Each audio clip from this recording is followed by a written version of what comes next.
Witness the power of pure lightning!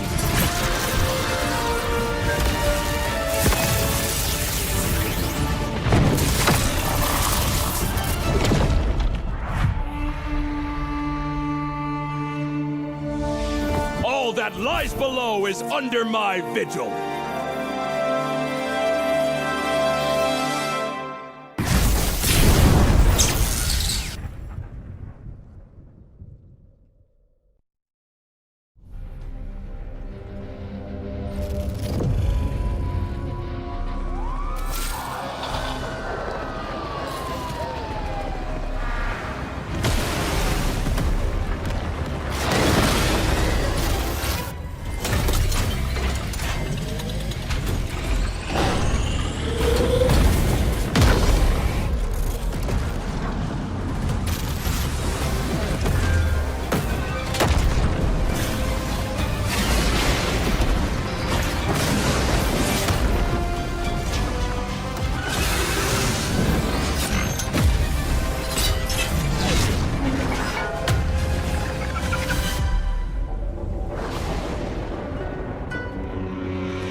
Still trying to reach your allies on foot?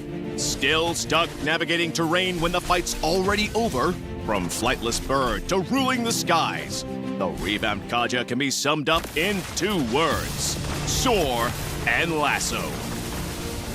Soar anywhere, lasso anyone.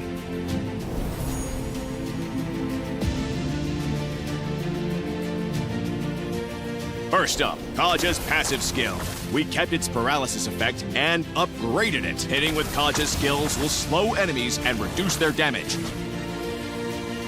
making it easier to pressure enemy carries. Moving on to his first skill, Kaja releases a ring of primal lightning, damaging enemies and healing himself. Scout bushes, recover HP, interrupt recalls.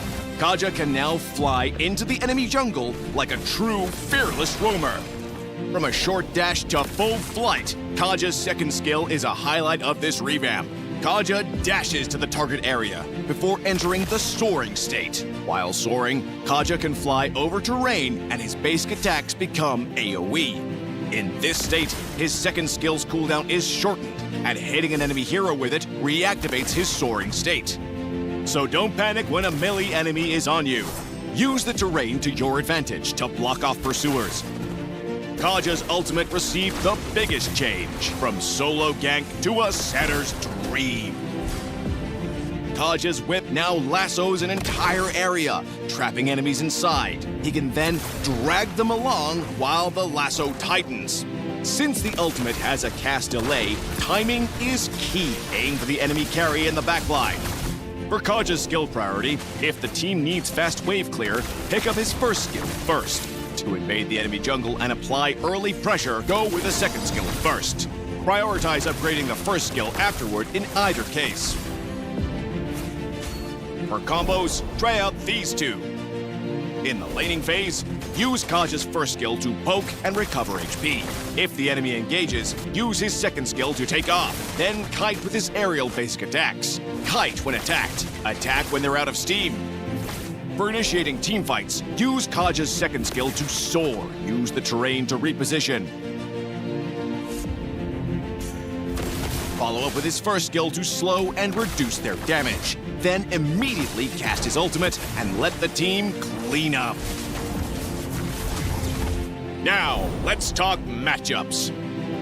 Kaja does well against carries with no mobility skills, such as Layla, Ixia, and Vexana.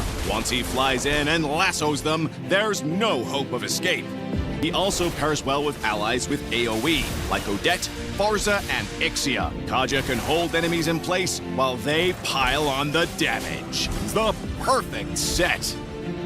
Now, if you're up against Kaja, remember that while his ultimate can't be purified, heroes with mobility like Kagura, Yi Shin, and Suyo can still dodge it with a dash.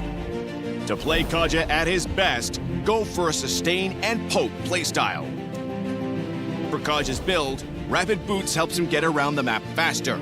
And Thunderbelt is great because he can quickly get stacks from his AoE basic attacks while soaring, making him more tanky while boosting his damage.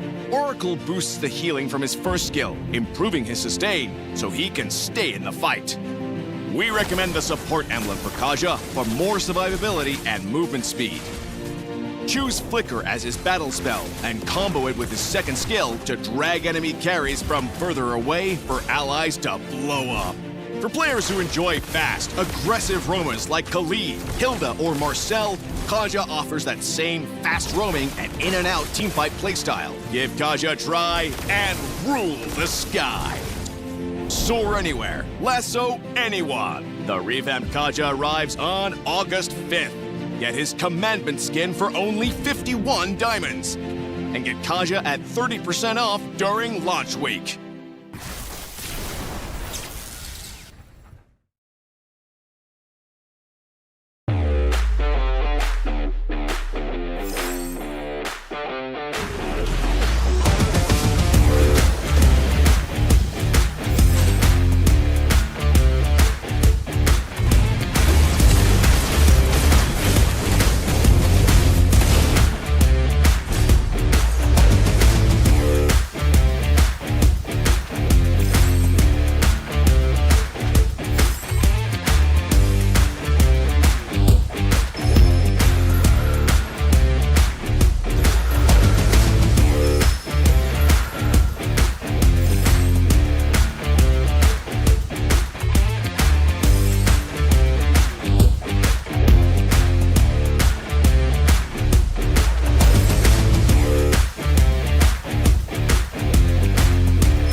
punishment!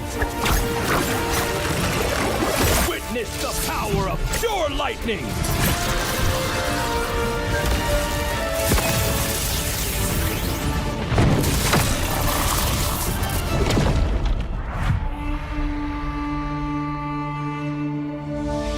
All that lies below is under my vigil!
Still trying to reach your allies on foot?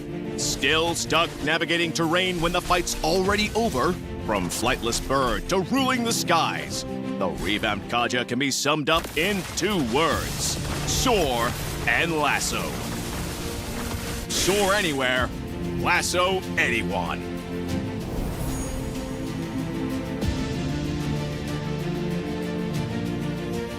First up, Kaja's passive skill. We kept its paralysis effect and upgraded it. Hitting with Kaja's skills will slow enemies and reduce their damage, making it easier to pressure enemy carries. Moving on to his first skill, Kaja releases a ring of primal lightning, damaging enemies and healing himself. Scout pushes, recover HP, interrupt recalls. Kaja can now fly into the enemy jungle like a true fearless roamer. From a short dash to full flight, Kaja's second skill is a highlight of this revamp. Kaja dashes to the target area before entering the soaring state. While soaring, Kaja can fly over terrain and his basic attacks become AoE. In this state, his second skill's cooldown is shortened, and hitting an enemy hero with it reactivates his soaring state. So don't panic when a melee enemy is on you. Use the terrain to your advantage to block off pursuers. Kaja's ultimate received the biggest change, from solo gank to a setter's dream. Kaja's whip now lassos an entire area, trapping enemies inside. He can then drag them along while the lasso tightens. Since the ultimate has a cast delay, timing is key. Aim for the enemy carry in the backline. For Kaja's skill priority, if the team needs fast wave clear, pick up his first skill first. To invade the enemy jungle and apply early pressure, go with the second skill first. Prioritize upgrading the first skill afterward in either case. For combos, try out these 2. In the laning phase, use Kaja's first skill to poke and recover HP. If the enemy engages, use his second skill to take off. Then kite with his aerial basic attacks. Kite when attacked. Attack when they're out of steam. For initiating teamfights, use Kaja's second skill to soar. Use the terrain to reposition. Follow up with his first skill to slow and reduce their damage. Then immediately cast his ultimate and let the team clean up. Now, let's talk matchups. Kaja does well against carries with no mobility skills, such as Layla, Ixia, and Vexana. Once he flies in and lassos them, there's no hope of escape. He also pairs well with allies with AoE, like Odette, Barza, and Ixia. Kaja can hold enemies in place while they pile on the damage. The perfect set! Now, if you're up against Kaja, remember that while his ultimate can't be purified, heroes with mobility like Kagura, Gisonshin, and Suyo can still dodge it with a dash. To play Kaja at his best, go for a sustain and poke playstyle. For Kaja's build, Rapid Boots helps him get around the map faster. And Thunderbelt is great because he can quickly get stacks from his AoE basic attacks while soaring, making him more tanky while boosting his damage. Oracle boosts the healing from his first skill, improving his sustain so he can stay in the fight. We recommend the support emblem for Kaja for more survivability and movement speed. Choose Flicker as his battle spell and combo it with his second skill to drag enemy carries from further away for allies to blow up. For players who enjoy fast, aggressive roamers like Khalid, Hilda, or Marcel, Kaja offers that same fast roaming and in-and-out teamfight playstyle. Give Kaja a try and rule the sky. Soar anywhere, lasso anyone. The revamped Kaja arrives on August 5th. Get his commandment skin for only 51 diamonds. And get Kaja at 30% off during launch week.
but the Hello and good evening, everyone, to the playoffs day number one of open category, where we will definitely be witnessing a lot of interesting matches. And for that, we have our caster Sudan Souds from Nepal and Mr. Wakar Mahmood from Bangladesh. And this is me, your host, Manisha. And I am really excited for today's match, because there are three teams from Nepal and one team from Bangladesh. And let's see, like, how everything goes between all the teams. So, Susan, how are you feeling today? Let's share your energy with with the panel. I'm obviously very excited about today's matches. There are lots of, best team from both of the regions, and we can see the statement from Masurap to all the MLB fans. Okay, I guess that's going to be the message to the fan. I guess to all the MLB fans, this tournament is more than just a competition. It's acceleration of the passion, dedication, and love we all share for Mobile Legends. Support your favorite teams, cheer for every play, and be part of every unforgettable moment as our players battle their way to the top. Let's make this tournament bigger, louder, and more exciting than ever before. So, okay, he is really looking really confident about their team, the Aura Sports being to the finals. Looking at that statement, and he even delivers the message to all of the fans all around the South Asia to make this tournament even bigger, ever than before. Like we had Golden Hour Cup, we had the next or so round. He wants it to be bigger than all of the tournaments which have been, hosted before. Mm-hmm. Exactly. And I think similarly, we have our Carrero from Evergreen. And his statement is similar like Masarap's. So, to my friends and supporters, thank you for believing in us through every win, lost till now. To the developers, thank you for giving us a game and a stage where we can chase our dreams. And to our opponents, good luck to both sides. May the better team win. I mean, yes. First of all, definitely thank you to our Moonton MLBB for creating such an event, such a tournament where they were able to you know play games with not just Nepali teams but also teams from Bangladesh. And yes, like he is definitely looking forward to this match. And we have our finals bracket for open category. So this match is going to be the best of three. And the first match is going to be between our Aura Esports versus Evergreen Esports. And from that, whoever qualifies will go to match number four, uh, which will also be best of three, as well as the next game that we have for tonight is September 9 versus Kingsmen. So whoever from both of the teams, wins it will be seen in the match number four, that is best of three. And we also have the lower brackets. That means you still have a chance to compete for the finals, even if you lost this particular, round. So yes, I think it's a great opportunity for all the teams to show their skills and yes, get a little bit more closer to the finals. I'm very excited. So then, what do you have to say about today's draft phase now? Once again, talking about the match itself, by the way, if you do not know, the viewers who are ever watching, this is a rematch in between the teams Aura Sports versus Evergreen Sports. Ah, They have yes. already been matched once in the group stage where Evergreen Sports actually defeated the team Aura Sports. That was best of one, and maybe the best of one was what that took down the team Aura Sports, or maybe Evergreen Sports. They have came back stronger in this tournament. So it will all be proven in this match of best of three. By the way, we are already halfway the draft. Here we can see the Paquito, Eudora, and Medisha getting banned out from Aura Sports, while team Evergreen Esports, they are banning out Fanny, Restrict ban. There is Hibrara, which is kind of usual ban for this meta, and we can also see the Marshall getting banned out. Yeah. And what do you have to say about the picks that's already being shown from them, like both of the teams? Well, we can see Barat's Paradise is their first pick, and with Barat's being in XP, there was really high chance of that Matilda getting popped up because that's Mm-hmm. like kind of a pair, like a couple in this current meta.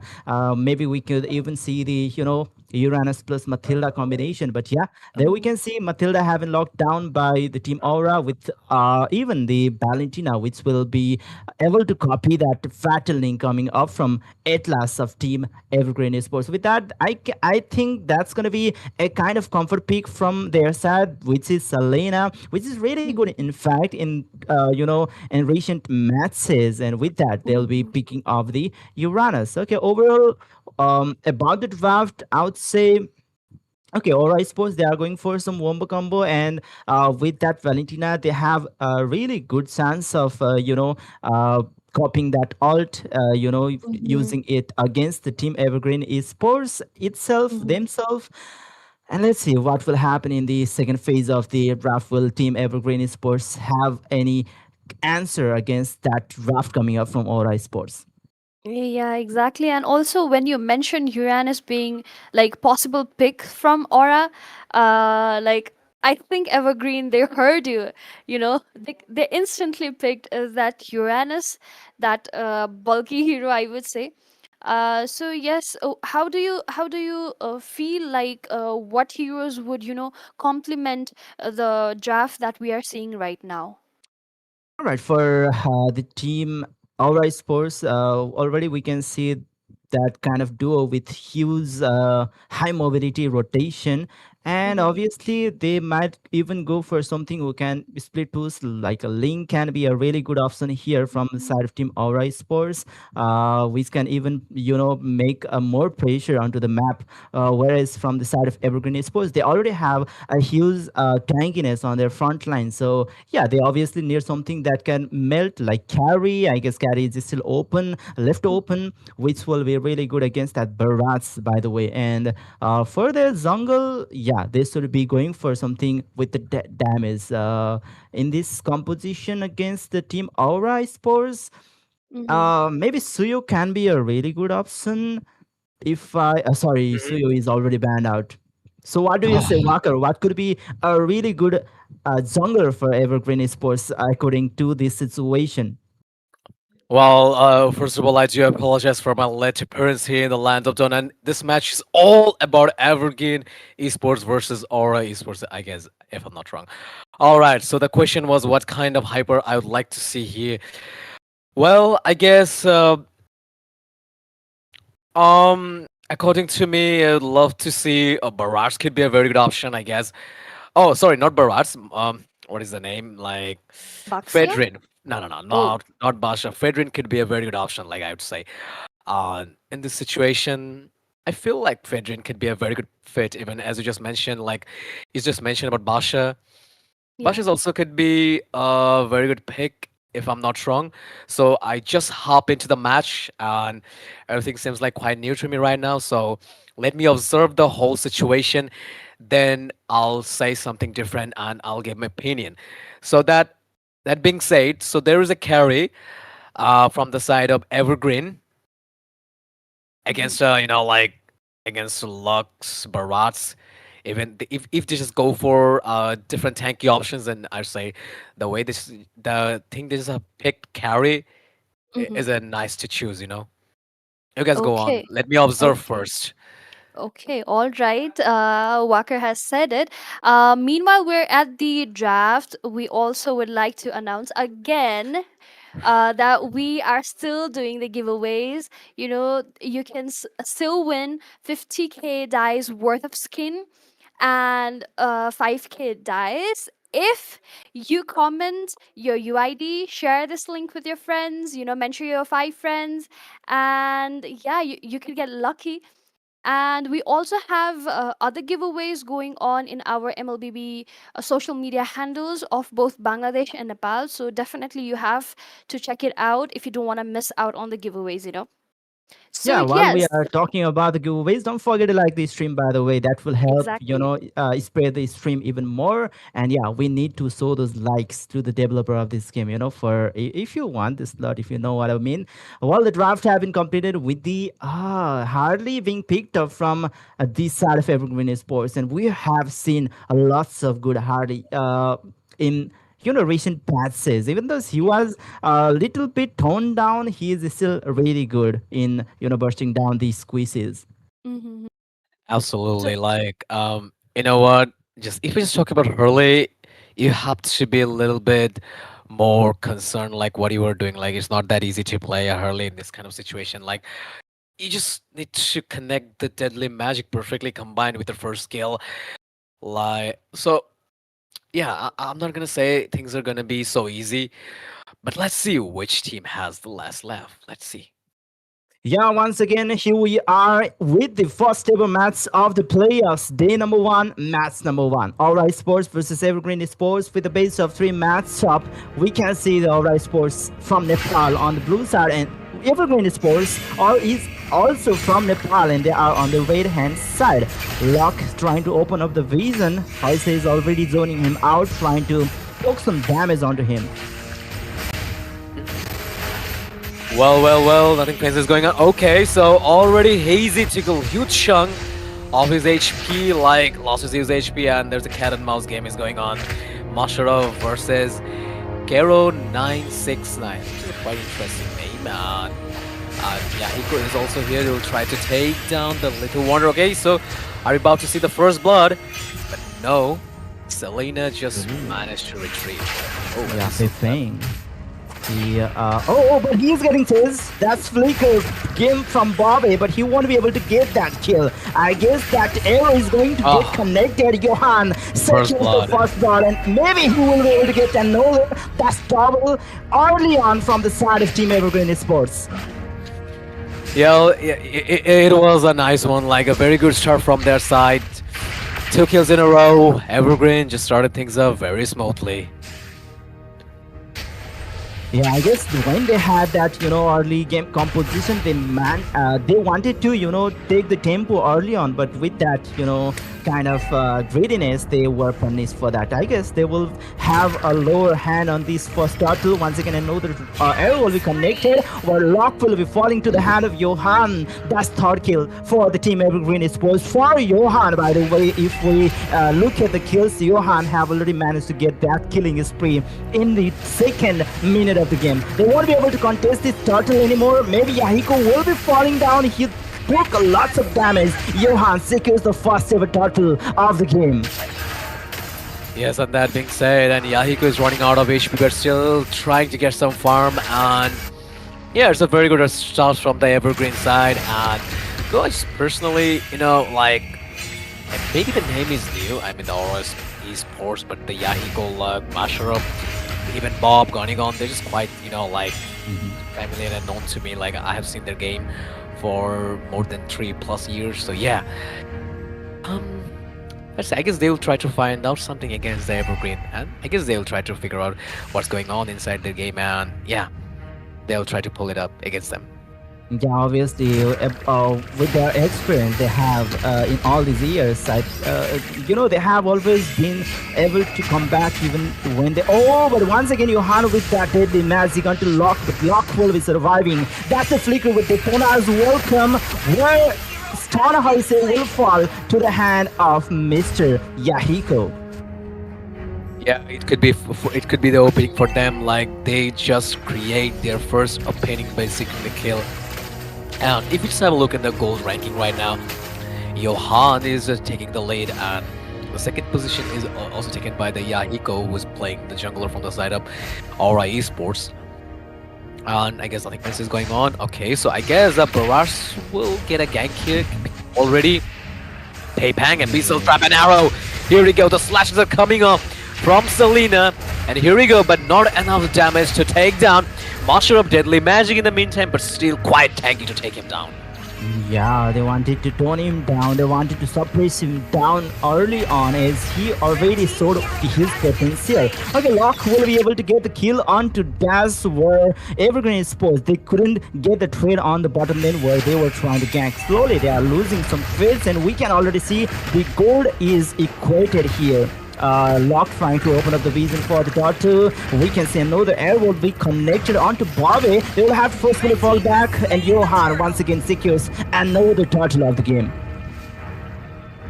Yes, and that being said, and the very little steps, the Aura Esports is trying to farm some aura from their side, but still. Okay, so Abyssal Arrow once again. Oh, might be in trouble, and yes, the mega kill is taken by the Harley. 4 kills in a row, and in the meantime, Apang secured the kill of Luck, I guess. Okay, it will be a chase. No, not a chase. Hayes just forcefully trying to get a recall here. All right, now Gun have started to farm from both of the lanes, double laning at this moment, and yeah, obviously he'll be able to farm. Well, looking at the goal difference there, okay, he's already really ahead against the dash from the team Evergreen Esports. Deadly Magic once again, going on, might be in trouble, but no. With the very low HP, just managed to survive. Deadly. Okay, so Abyssal Trap and Arrow. Tried to connect, but not enough to take them down. Yeah, and all right, we can still see going on with low HP, but maybe with the Haskell, I'm not sure if he have already built up the Haskell, but he is, looking very comfortable over there. He is regenerating the SP, or maybe it could be Matilda Locke who is providing him those SP regeneration. Okay, he haven't built up the Haskell yet with the Winterker, and he's probably going for the Haskell right now. The arrows are getting connected, some few pokes. Seige looking all alone while he is rotating. Absolutely, and the 6 minutes running here in the Land of Dawn. Still, the lead has been taken down by Evergreen side. 5 kills plus, but the goal difference is not that much. It's like it's something that you can bear, like not that much huge difference between these two teams. Okay, so there's a turtle dance once again, and at last, Wall tried to create his momentum by connecting a purple fatal links, but I guess not enough intent from their side. Masher up with the huge form. Once again, the Abyssal Trap with the arrow. And okay, so here we go. At last, just trying to create a moment. Let's see which jungler will manage to take first. Comes in and he'll be isolating. Heise will be taken down instantly. Keroro with low S will have to forcefully fall back. I don't think they'll be able to contest this turtle anywhere, but Johan seems to be interested in that retribution battle, but Master Up is already there, opening the map vision, and that's it. The third turtle of the game will be secured by Yahiko. Yep, and by securing the turtle.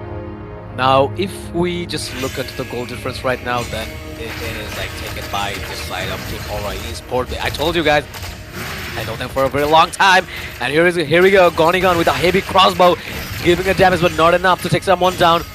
And at last, still just struggling to perform a perfect fertile link. Flicker hasn't popped up just to secure and survive the situation. Still, trade is on the way from the side of Evergreen. Locked them up, cornered them, but okay, they're no safe right now. Yeah, well, they will not be able to force out the top lane tier 1, but still they are still trying their best to force out the top lane tier 1. Masurab seems to be getting low on mana, so he might not be able to contribute more if the battle happens on the top side of the map. Once again, double dash. Bobby is trying to terrify Keroro. Dash looks pretty low on SP. Once again, the minions have been cleared out. The base tier 1 turret from the top lane is saved by the team Evergreen Esports. And what the hell is Harley doing on? Like, just trying to steal the farm of Team Aura Esports, and she's just being a little bit cunning here, and just we'll give a try to push the bot lane, if I'm not wrong. And the top lane, going on, just still trying to give a little pressure in the TR1. Okay, so it was a nice trade from both of the side. Yeah, indeed. Well, we can see Johan. successfully traded the bot lane tier 1. Alright, another arrow will be connected, but four of the players rotating together. They are really hard to pick with this Selena. Oh, Yahiko is going in, piffing. Oh. He took lots of damage with that fracture coming up from Yahiko, but he won't get bursted down. Johan with the really good positioning while on the top lane. Dash will get ganked up from two of the players. Well, here is the outnumber situation on the favor of Team Evergreen Esports. There's Detonas will come on to Seige. Maserab looking low on SP, but won't be able to fall here. And no, the fractal link comes in from Bobby. Seige will be falling down. Yahiko takes the kill. Like, it was a nice one. It was a completely nice one. Even, they're just on the fight, like securing the dash and Cage's kill. And now they're just approaching for the Lord. And I guess that they will succeed to take the Lord. Hardly just give it a try, but not fast enough to execute a perfect retribution against one of the most experienced player in the history of Nepal, that is Yahiko. No chance against him. Obviously, we can see lots of pressure going on the bottom side. They will be able to take down the tier 1 without any hesitation. Well, looking at itemization, there's already, the fury and the fracture comes in. Bass looks low on SP, but he is trying to outplay the situation. Yeah, Johan will be taking down Yahiko over there on the top side of the map. Yeah, like, that was something like, they shouldn't do that. Like, I wasn't expecting that. It was like overstaying in the lane, and he just paid off very nicely.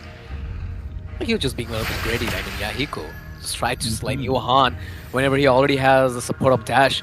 At the same time, 2v1 situation, and he just paid off very badly. They are still looking for somewhat aggressive approach here. Maserap already looking up for the map piece in there. We can see the top lane. The Lord have already been defended successfully by the Team Evergreen Esports. Another wave of minions is approaching on the top and bottom side of the map, so they have to split for now. Meanwhile, the Team Aura Esports, they might be able to find a kill on the top side. They're pressurizing over there. Keroro is facing lots of damage with that, with those, penetration coming out from the strife of Gonigon. He is going in with the Havoc crossbow from Seige Falls, and we can see Keroro trying to go aggressively there. He takes lots of chunk of damage. Another, the arrow was connected there, but there comes Johan. Now they're just taking the game to their favor. I mean, the Aura Esports, like, they're securing the neutral objective very well, that I would say. And if we just have a look on the damage deal, then the highest damage is dealt by Gonigon, and the second position is grabbed by Johan, who is playing the jungler from the side of Evergreen. So yeah, now this game is becoming too intense. Like, one of the most experienced team, again showing their class in this tournament. Like, yeah, this is the game that I actually expect from the Aura Sports. I mean, not the Aura Sports. The names are so common. I know them very well. Maybe they just changed their name, but then still, I could say I'm so used to and known about this lineup. Like, Johan is with a really good ambush over there. He's going in with Yahiko being taken down. I guess he's looking for some steal from the Lock, and he will survive with that bit of steal coming up from Lock. Johan won't be able to survive as he will get locked in by Maserap. Bobby secures the kill onto Johan, and there is no any trade back. But they will be able to trade back the mid lane tier 1, but they were already losing onto that map control. Now they are rushing in. Das is with the speedy Lightfall, but well, he will be retreating for now. Keroro falls, Gonigon takes the kill, and they are onto the mid lane. Inhibitor, they are going aggressively. That's the fractal link. That's where we caught up, and they have already taken down the inhibitor from the mid lane. They are locking onto the base of the Team Evergreen Esports. Will they be able to take it down? Maybe no, as the minions have already been cleared out by the Team Evergreen Esports, but the base, it nearly got taken down. Absolutely, now you know what, like, from this situation, it's completely hard. It's completely hard for them to recover the situation, and I guess they will definitely take the Lord without any competition, and yeah, this Lord could be the end for them. And Gonigon, yes, the Slayer of the Lord. And if I just look at the KDA of Gonigon, then there's a 405 KDA, which is far better than like Dash's 031 and like Carry just suffered a lot, struggled a lot against laning, going on. Like I just love the way he just laned against the carry. Even it's so normal, like whenever you just run out of HP, no way. So they will definitely try to take the top and definitely give a push here. Oh, another detonator welcome comes in. Here the isolating ice while House falls there. Another Frattling comes in, facing low on HP will fall to the hand of Gone. Two players looking low on HP won't be able to save this place anymore as team our forces are locking it and taking the game number one. Yeah, like it was a great game, and this is what you can expect from experienced team from Nepal. I told you many times, like I know this lineup very well. Especially, the Yahiko, Gonigon, Bob, they're just quite good whatever they're just doing. So yeah, I appreciate their victory. Yeah, that was a really great game, by the way. Even in the early phase, I mean, Team Evergreen Sports, they tried their best to keep up with they were actually taking lots of good trades against the team Aura Sports, but I'm not sure why they weren't being able to, keep up the goal difference, by the way. What happened, Manisha? I think you are on inaudible. My bad, my bad. Hello, casters back again. The game that we witnessed between Team Aura Esports and Evergreen, that was one hell of a match, I would say. Because, like early on, Evergreen was having that upper hand, and the way our Aura Esports were able to get the game, it was like a lovely match. What do you guys think?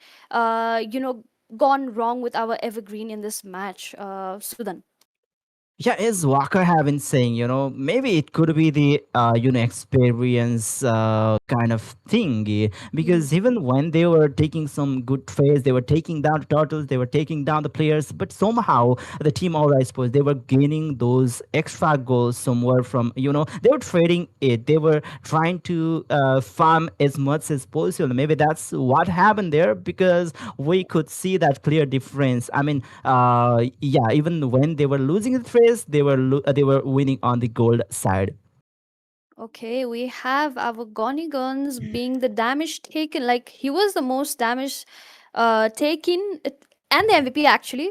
My bad. From our Aura Esports, I think he was really worthy of that. The way he was supporting, not just supporting, but taking the lead, especially. And like look at the damage he gave. 81532 81,000. Damn, kill participation is 100% with kill KDA being 506. Oh damn, that is great. I think Gonigon, such a great I would say, right? Yeah, definitely, Mhm. undoubtedly. I know him for a very long time, and I've seen him playing, and he's a quite experienced player, and I would say like most experienced marksman in Nepal. Like there's many teams in Nepal, but I do say Gonigon is like Gonigon's marksman is like best one that I would definitely Mhm. say. So here we go. Like you guys could see the KDA from each team's member, and yeah, though still two more games to go, and definitely the next game will be a little bit tight for Evergreen because they must need to win the next game if they want to keep them still alive in this competition. Mhm. Exactly. So, Sudhir, what are you looking for the next match? How can they cover up for this round, like our Evergreen? Mhm. What are the things that they could look up on? Mhm. I think the team, or I suppose they really played very cleverly during the draft phase that strife which could tone down the armor of the Uranus. That was also one of the key thing that the team Aura Esports won this game against Evergreen Esports. Yeah, Mhm. Evergreen Esports, they had a really good combination here. They were trying to take the early lead. They were even taking the really good trades during the early phase, and I was expecting that looking back to the group stage match where they won against the team Aura Sports, I was expecting kind of really head to head kind of match, and that in fact happened in the game number one. But unfortunately, when they lost their tempo, the team Aura Sports got the victory. They got the upper hand in this game. But let's see. I'm still expecting a tie-breaking matchup for this matchup, because I think for this tournament, the team Evergreen Sports are also one of the best team who could Exactly. compete against the team Aura Sports. Exactly, and like look at here right now, the sandbag being the Uranus from our Evergreen side. Meanwhile, the most, I think the assist, the total assist that Matilda had, like 10. I think Matilda was also really, doing her job so that our Gonigon, he was able to, my bad, he was able to take that kill with her support, and also the way Yahiko was farming. I mean, damn. Like the goal per minute is 837. Okay, let's look at the match highlights. So then what is your like favorite moments out of this, you know? All right, I have to say that save from lock. In fact, that was the whole team synergy, by the way, where where he was getting ganked up with that deadly magic Hmm. from Johan, and that time Yahiko, he went for that shield coming off from Yahiko, and Exactly. that's how he got saved from that really timed and really, what do I say? I mean, that was a really great ambush from Johan, but it was made useless because of that shield.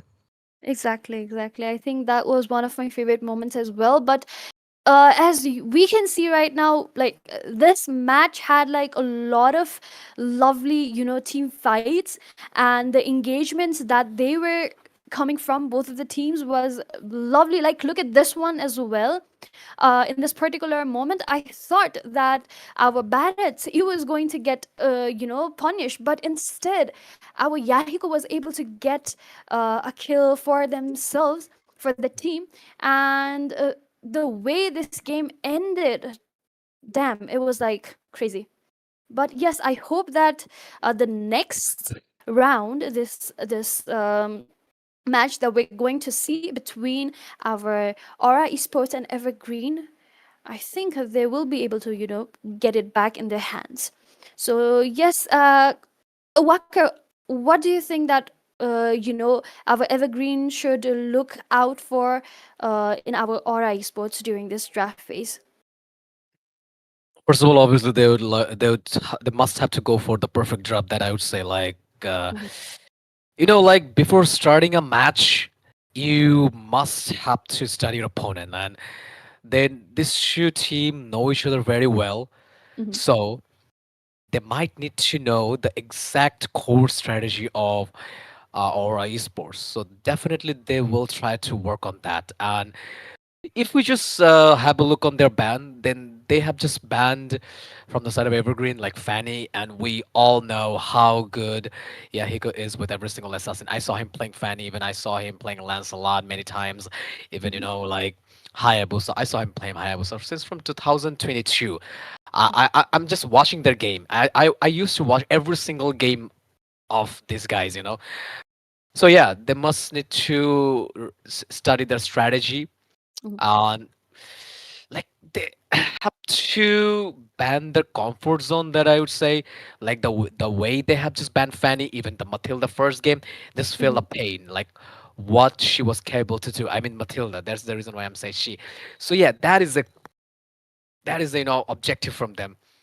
Just try to approach them mhm, from the draft, then the rest of the scenario will be mhm. you know taken in the game, that I would say. Cool. Okay, and Susan, what about you? What do you think that Aura Esports have to look out to win this game for for this round? Well, I think like how the game number one went for the both of the teams. All right, suppose they should, they shouldn't underestimate the team Evergreen Esports while they were trying to get that early lead. That's when they were punished again from the team Evergreen Esports. So yeah, I think they should be looking out on that. They shouldn't, rush on the farmings or the snowballing, because Evergreen Esports, they are also one of the strongest team who could possibly punish the team Aura Esports. They have already faced one defeat in the group stage. All right. I think I have mentioned that defeat multiple times, so maybe the fans of Aura Sports might get angry for that. But yeah, I'm supporting both of the teams equally, and I'm even supporting more the ecosystem. It should be equal. It should be competitive for all of the teams. That's what I'm rooting for the South Asia region. Exactly. Yes, while we are at it again, I would like to remind everyone that we have the giveaways going on, 15K worth the skins and 5K diamonds. So you just have to share this video link in your timeline, mention five of your friends, and yes, don't forget to drop on your IDs, and by that way you could possibly win some diamonds. And yes, looking at the drafts again, we have Barrett from Evergreen, and meanwhile we have Paquito. I think Sudan, you really love Paquito, so I would like to start from you. How do you feel about the draft as for now? All right, if we look here closely, I think Paquito, he have lots of barrier against him. Evergreen Esports, they have Mhm. already, taken the Barras and even the Hylos. So, and even the backline for now, which is revealed right now from Evergreen Esports, that's which is Zusin. She is kind of one of the pick who can be a little bit less vulnerable against Paquito if we compare to other mazes in the mid lane. But well, she can be taken down if they have the early lead early on from the team Aura Sports. So Walker, what are your takes on these picks coming up from Evergreen Sports and Aura Sports? Oh, definitely, I would say that Orspeak is going very good at, I would say, because like the Mercel they have, I just love to see Mercel. Like I was in, I had a casting today in NA, so I saw a lot of big teams are playing Mercel. Even sometimes they don't even get a chance to play Mercel, Mhm. and playing Mercel is quite tricky. Like y- you just need to know what the hell are you doing with your ultimate. Sometimes it could do something unexpected, like you would never expect, like inside the ultimate. Like sometimes it do benefit, like instead of just doing your own favor, it goes fine for the opponent. So yeah, you just need to know what you are doing with the Mercel. And I would say Mercel is quite tanky. It seemed like he's just quite squishy, but actually not. You just can't even kill Mercel so easily. And also here, yeah, he could just picked up Lilia, so definitely he will have a swap here because he's not gonna play that.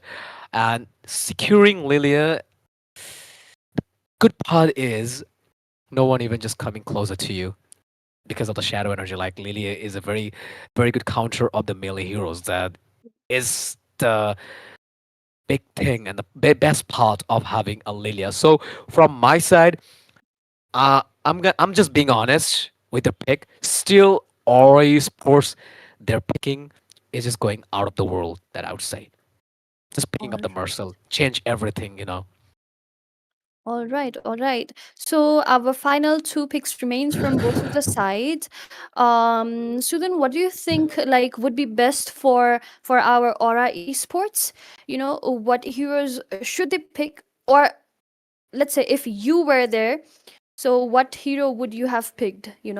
I think it's gonna be carry, in my opinion, is as we look at the tankiness from Evergreen Sports, the carry can be good. Oh, they are not prioritizing it. Rather, they are going for the glue. Okay, they are going for XP lane glow, which we haven't seen in a long time, by the way. Most of the time, whenever okay, if we talk about the group stages, I mean, yeah, there were lots of rookie teams, but whenever Mhm. someone played that X glue on the XP lane, they were losing the match. I saw that in the statistics of the order phase of this tournament, the Monsoon Siege. But okay, it might not be the same case here from the team Aura Spurs. By the way, he might be a really good um match against Barats. Mhm. Let's see. The carry haven't been prioritized here. Yeah, they don't need the carry here against the team Aura Sports, but Aura Sports, they kind of need carry on their lineup now that uh, they have the chance to pick it. Mhm. And Walker, how about you? What do you feel about the Evergreens side hero picks? How do you feel about the draft? Well, just they're just being so classic picked like the regular the oh Mhm. hold Yeah, on a second. Ranger. We have a Granger like this is the first time I guess in the Monsoon Siege I'm seeing a Granger Grim gameplay. So yeah, I'll definitely keep my eyes on Gonigon. And I know like he's a very good marksman in Nepal, so definitely he will do his best. So yeah, still right now, I think the draft of Aura Esports is still far better Mhm. because few two picks, the three picks completely changed the scenario. First of all, the Lux Marcel and Mushrooms. Definitely, he'll play glue in the EXP lane, and also Yahiko is gonna jungle in this game with Mhm. the Paquito. So yeah, I would say our side is perfect. Like an Evergreen, they need to go for the lane game. Otherwise, they won't get even a chance against Aura Sports. And definitely, Aura will go for the hyper offensive. Undoubtedly, no doubt with that. Yeah, with that, we are heading towards the game number two in between the team Evergreen Sports versus RI Sports. RI Sports are already with one win. Game number one was won by Team RI Sports, so they only need one more win against the team Evergreen Sports to climb to that upper bracket finals. While Evergreen Sports, they still need two more wins. And everyone who are watching right now, you can participate in the giveaways worth 5,000 worth of gold, sorry, the diamonds, and even probably 15,000 worth of skins. Absolutely. Okay, so Luck is here, trying to give an interruption in the Yuhan's jungling. Okay, so he's just playing dead here. Yeah, he in the meantime. We'll try to give a jab, but don't forget, like the first skill of Leomord after the buff. Leomord's first skill is goddamn dangerous. Like if you just get stuck in that, you were just losing 60% of your HP.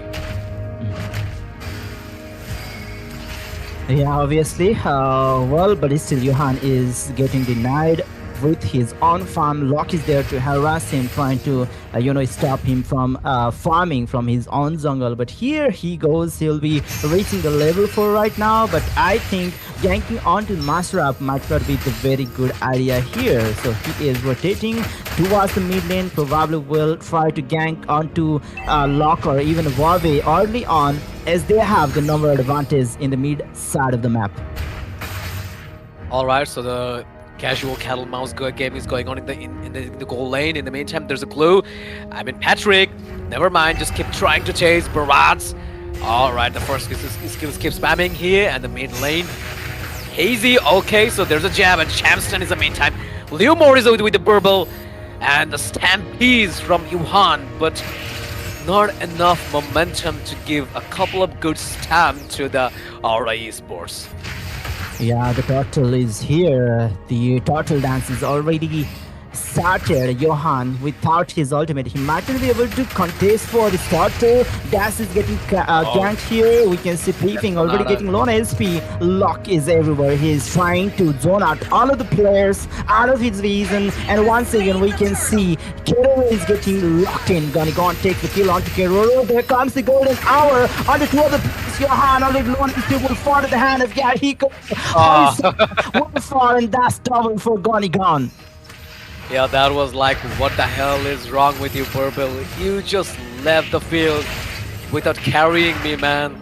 That was so hilarious to see. Even I guess there was a contest where you can just record some clips, and I guess we'll have some competition based on that. So you guys can take the clip. That was so hilarious. Oh dear, Burville. Never mind. Yeah, anyways, they are already back to their usual fun. Bobby, he still have his, black shoes. Lock is once again there to harass the rotation for the team Evergreen Esports. Dash, in fact, is being able to farm without any, disturbance. Going on, he is constantly rotating here and there, probably trying to farm up those stacks for his passive, so that he could scale up early on. Still, as a caster, I shouldn't say something like that, but I would say the match probability is definitely gonna go with the favor of Team Aura Esports. Okay, so Patrick on the back, and here we go, Burble, the glorious pathway. Burble, lane their speed to Johan, but I guess not enough momentum to take them out. Aura Esports retreating very gently, not enough intent to take them down. All right, they aren't, committing more. They are not trying.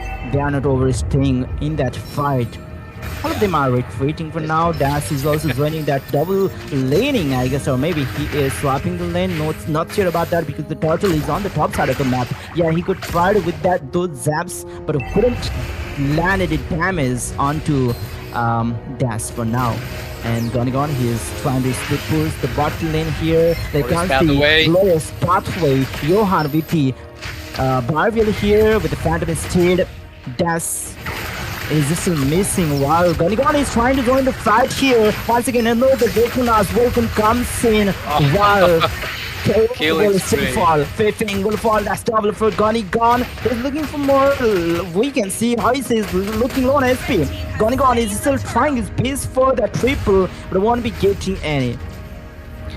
Don't worry, kid. You were just dealing with one of the most best marksmen in the history of Nepal MLBB. That is your Gunnigan, like playing Grandeur, like he is the son with the gun. And I would love to pick a question from the audience.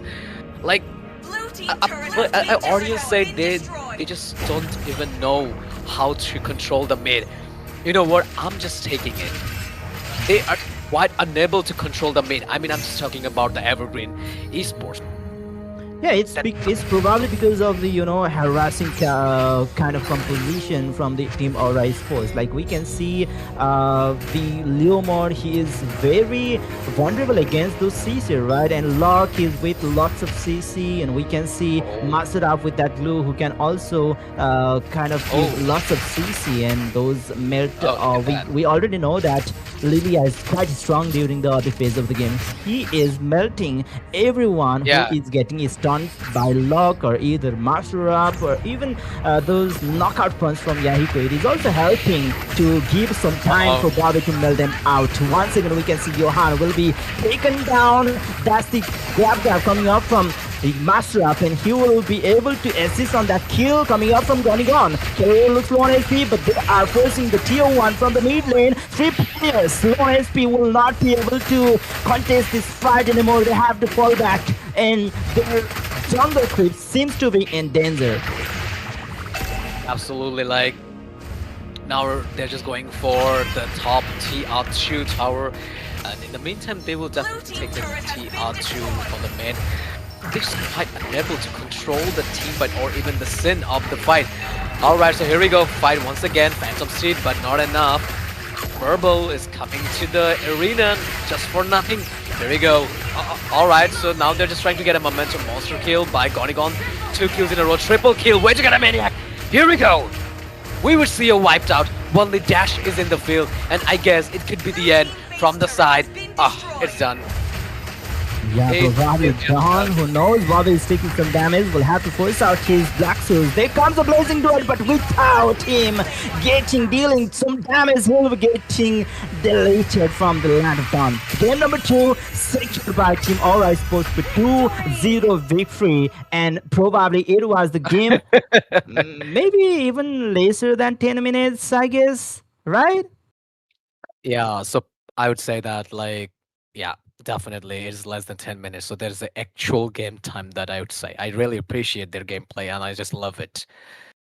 Exactly. So I think they were like trying so hard to, end this match as early as possible because of Yeah. the Claude, right? I think so.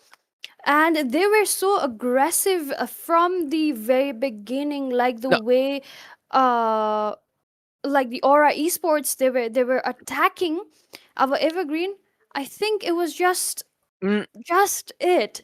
And here but we you know what? have Goni Gone again with the MVP. What do you have to No, say you know about what? this? No, you know what? Just this actual game, and I guess in the total Monsoon Siege, this Mm-hmm. is a perfect game that I witnessed in the entire tournament. Like Ooh. from the Aura Esports, like the game should be like this. You know, I told you guys they will definitely go for the hyper offensive, and that is the basic common strategy for this type of competitive matches. Just salute and hats off to the Aura Esports. I just love this game. I love it. Sudan, what do you have to say about that? That is a very, you know, huge statement coming out from Walker. What do you have to say about this round? Yeah, in fact, he is correct. By the way, that's a perfect gameplay. If you are the top team from a region, you should be Mm-hmm. that dominating. In fact, I mean, we weren't expecting that Ranger in any sense. There was a lot of tanky heroes, but well, they showed us that they can dominate the early, and those tankiness that won't matter to them anymore. Gonigon with 901 KDA, with Granger bursting down those, tankiest heroes in the game. Absolutely. So, like looking at the game stats, how do you feel about the Evergreen side and the Aura side? Definitely, like they're just completely bashed very badly.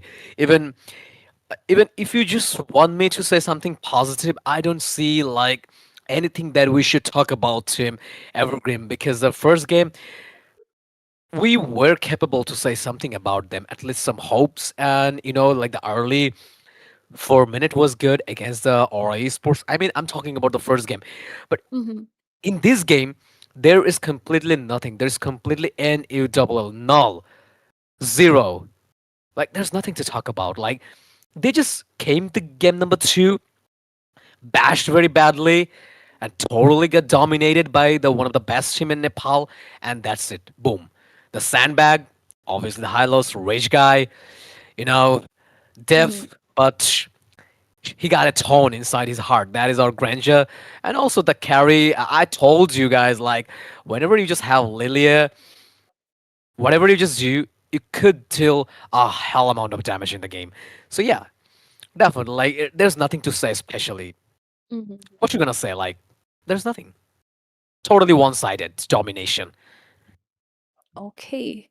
All right. But yes, we can see at the match highlights. I think it was during the very last moment when our Dash was the only one to, kind of defend it, but it was like really not there.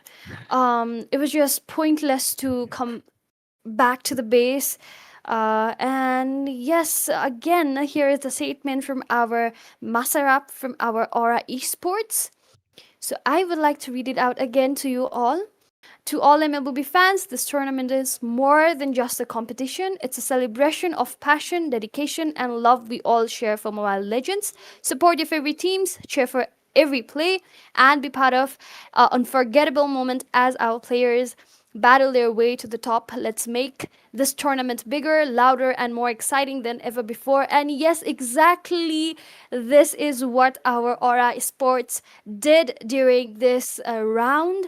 The game this is all about is to have this kind of unforgettable moments. And with that, in the match number 4, we are going to see Aura Sports versus that we will know shortly, because the next match is going to be between September 9 versus Kingsmen. So Kingsmen, they're from Bangladesh, and September 9 from Nepal. So it'll be Nepal versus Bangladesh. So I think our viewers will be more excited to, witness how both of the teams are going to perform. And yes, especially I think our Walker, he has a lot of, expectations from his Bangladeshi teams. So yes, I think this match is going to be amazing, right? And Obviously. So yeah, like the next game will be the big one. So don't go anywhere. We'll be right back with our next game. Till then, stay. We're coming back.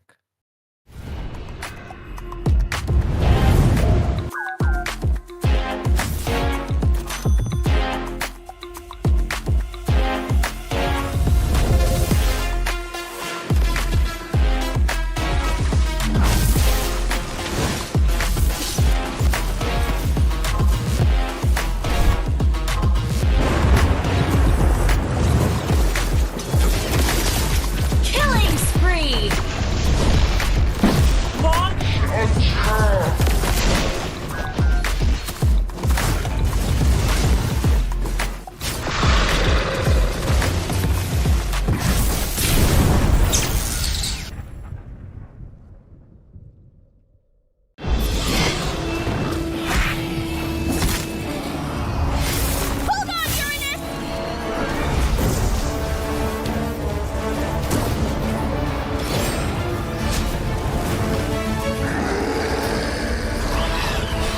Pasha! We need you!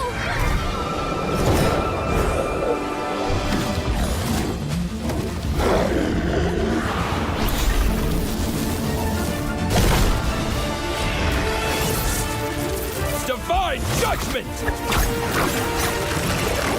Witness the power of pure lightning!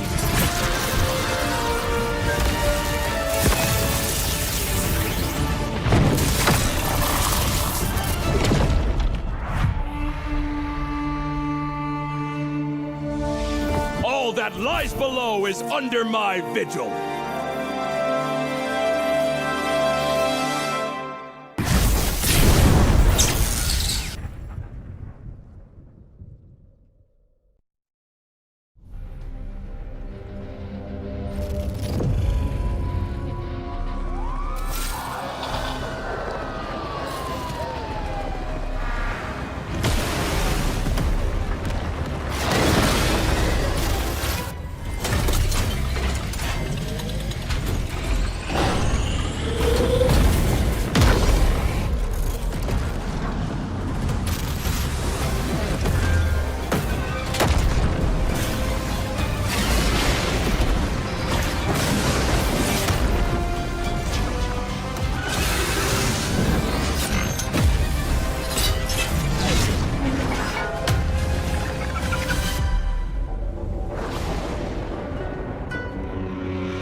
Still trying to reach your allies on foot? Still stuck navigating terrain when the fight's already over? From flightless bird to ruling the skies, the revamped Kaja can be summed up in 2 words: soar and lasso. Soar anywhere, lasso anyone.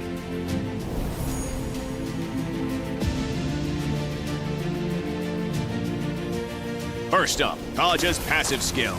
We kept its paralysis effect and upgraded it. Hitting with Kaja's skills will slow enemies and reduce their damage, making it easier to pressure enemy carries. Moving on to his first skill, Kaja releases a ring of primal lightning, damaging enemies and healing himself. Scout pushes, recover HP, interrupt recalls. Kaja can now fly into the enemy jungle like a true fearless roamer. From a short dash to full flight, Kaja's second skill is a highlight of this revamp. Kaja dashes to the target area before entering the soaring state. While soaring, Kaja can fly over terrain and his basic attacks become AoE. In this state, his second skill's cooldown is shortened, and hitting an enemy hero with it reactivates his soaring state. So don't panic when a melee enemy is on you.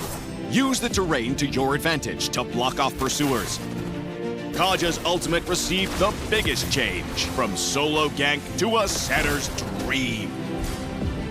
Kaja's whip now lassos an entire area, trapping enemies inside. He can then drag them along while the lasso tightens. Since the ultimate has a cast delay, timing is key. Aim for the enemy carry in the backline. For Kaja's skill priority, if the team needs fast wave clear, pick up his first skill first. To invade the enemy jungle and apply early pressure, go with the second skill first. Prioritize upgrading the first skill afterward in either case.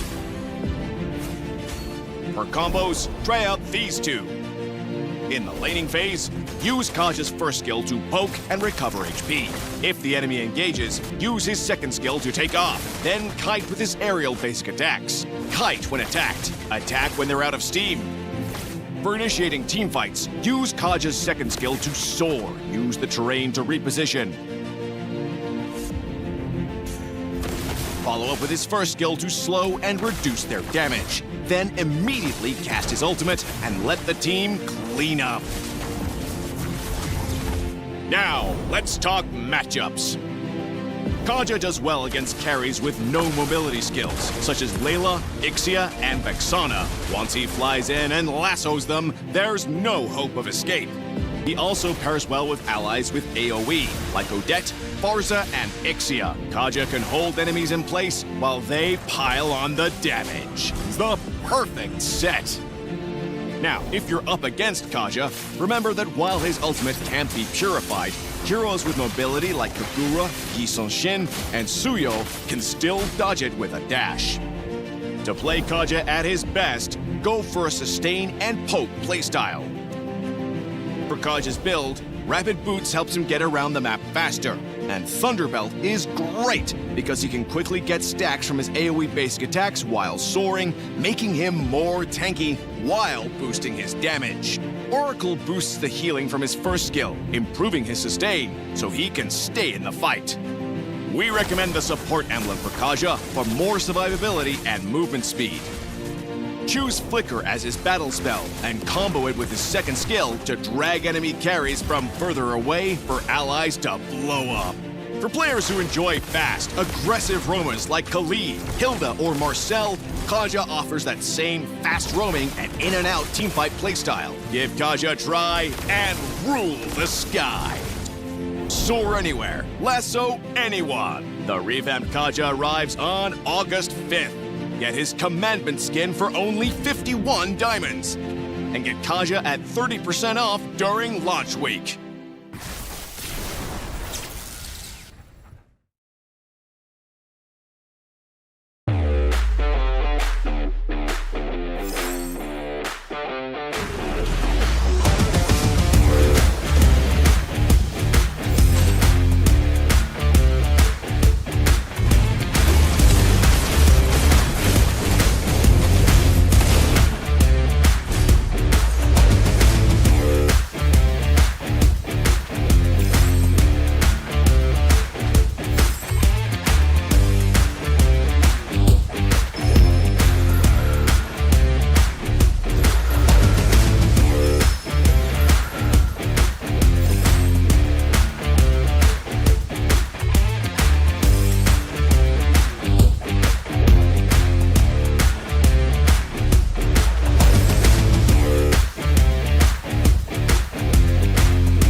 Judgment!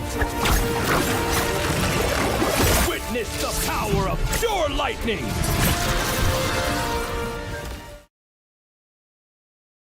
Welcome back, everyone. I hope everyone is very much ready for witnessing this match between our September 9 from Nepal and Kingsmen from Bangladesh.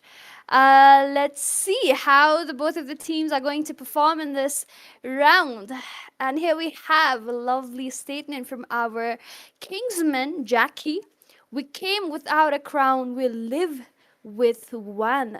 I mean, yes, sure. Let's see if they can, get the crown they are expecting from this match with September 9. How do you feel about that, Mr. Walker?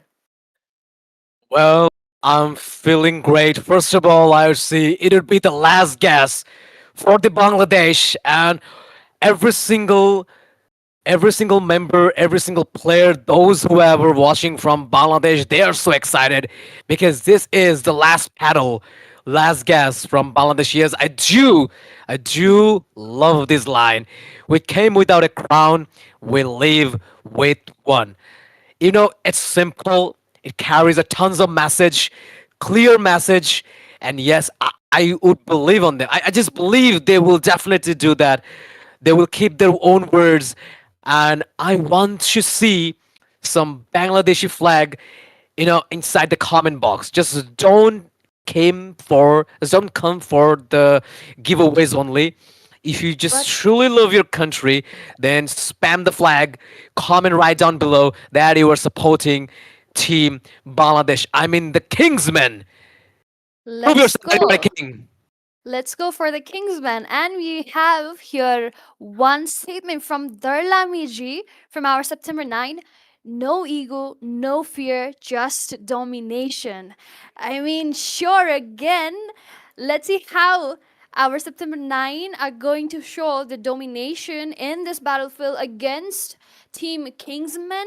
And Susan, sir, how do you feel about this particular statement? I would ask. Well, both of the teams seems to be having a very bold statements, and I think that will only be proven right while after we go into the battlefield, into the land of dawn, because both of the teams, they seem very confident about themselves.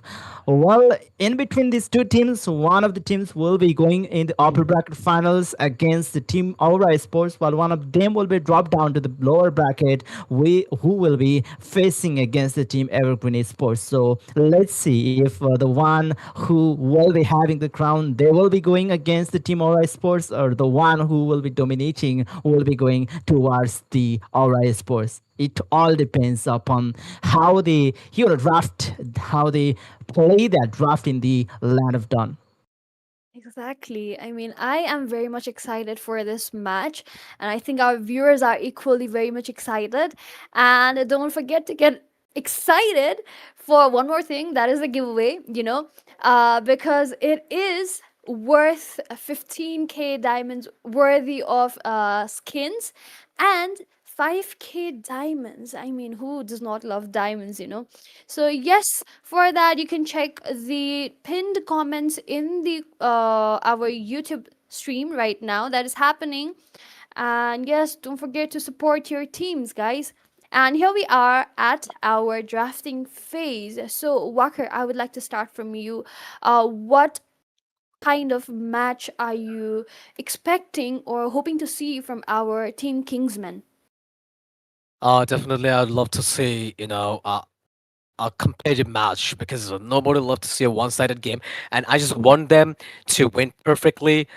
Just yeah, my inner version of me do want to see Kingsman dominate. The September 9, but Mhm. as a caster, I do expect a perfect game, like a competitive game, not something like one-sided. So yes, I do prefer a perfect game from both of this team. But still, like drafts will speak.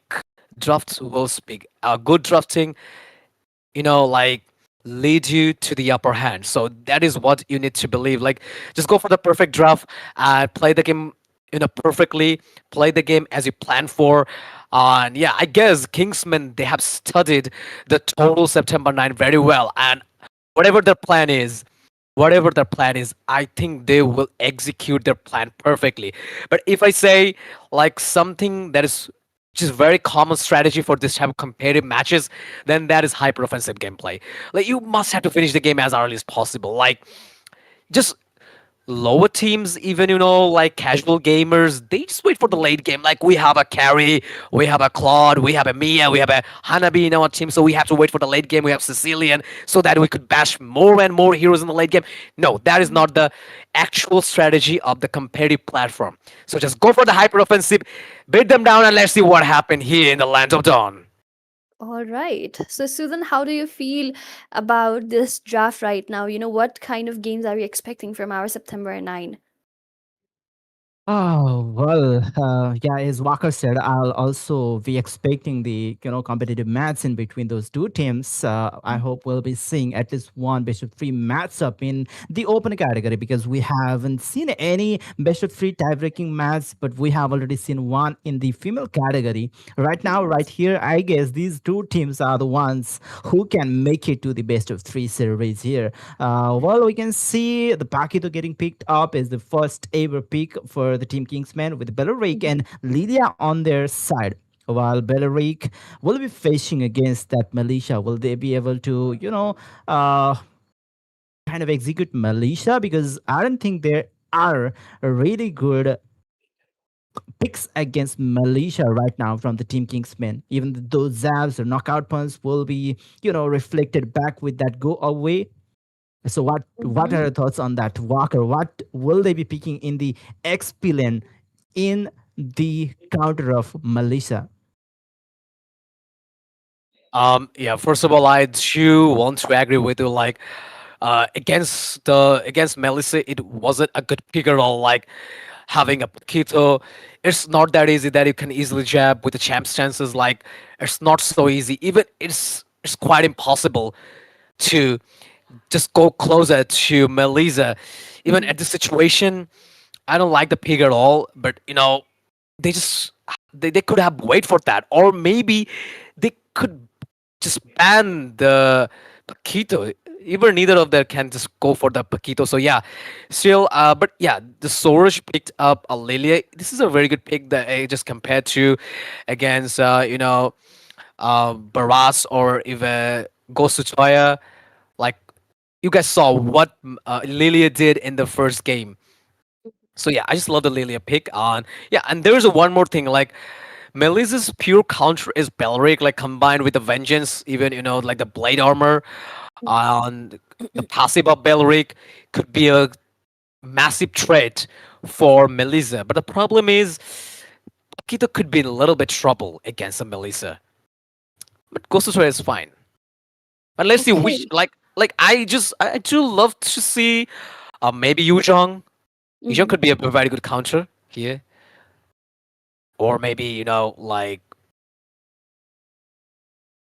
I would like to go for the Yuzhong, definitely.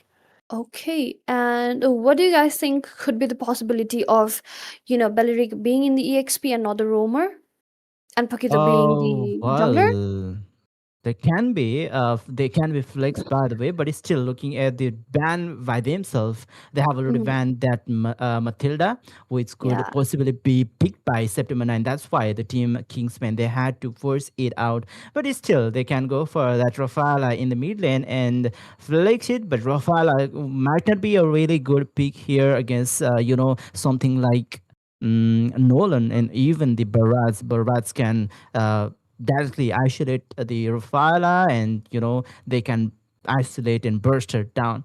Well, for their roaming, okay, both of them are flexible, quite flexible, so they can still flex those peaks if the Mhm. the map is the the tide one, the expanding rivers. Okay. I think they can go for that XP Balearic. Or if it's not the case, then okay, they have to flex that glue on the experience, because I think in comparison of them, Glue have a little bit more mobility, who can rotate more often from the experience. All right, I would jump back to Walker. I see you. You're like very much, sighing regarding the draft as soon as the glue is picked. What is, how are you feeling right now, looking at the draft of both sides?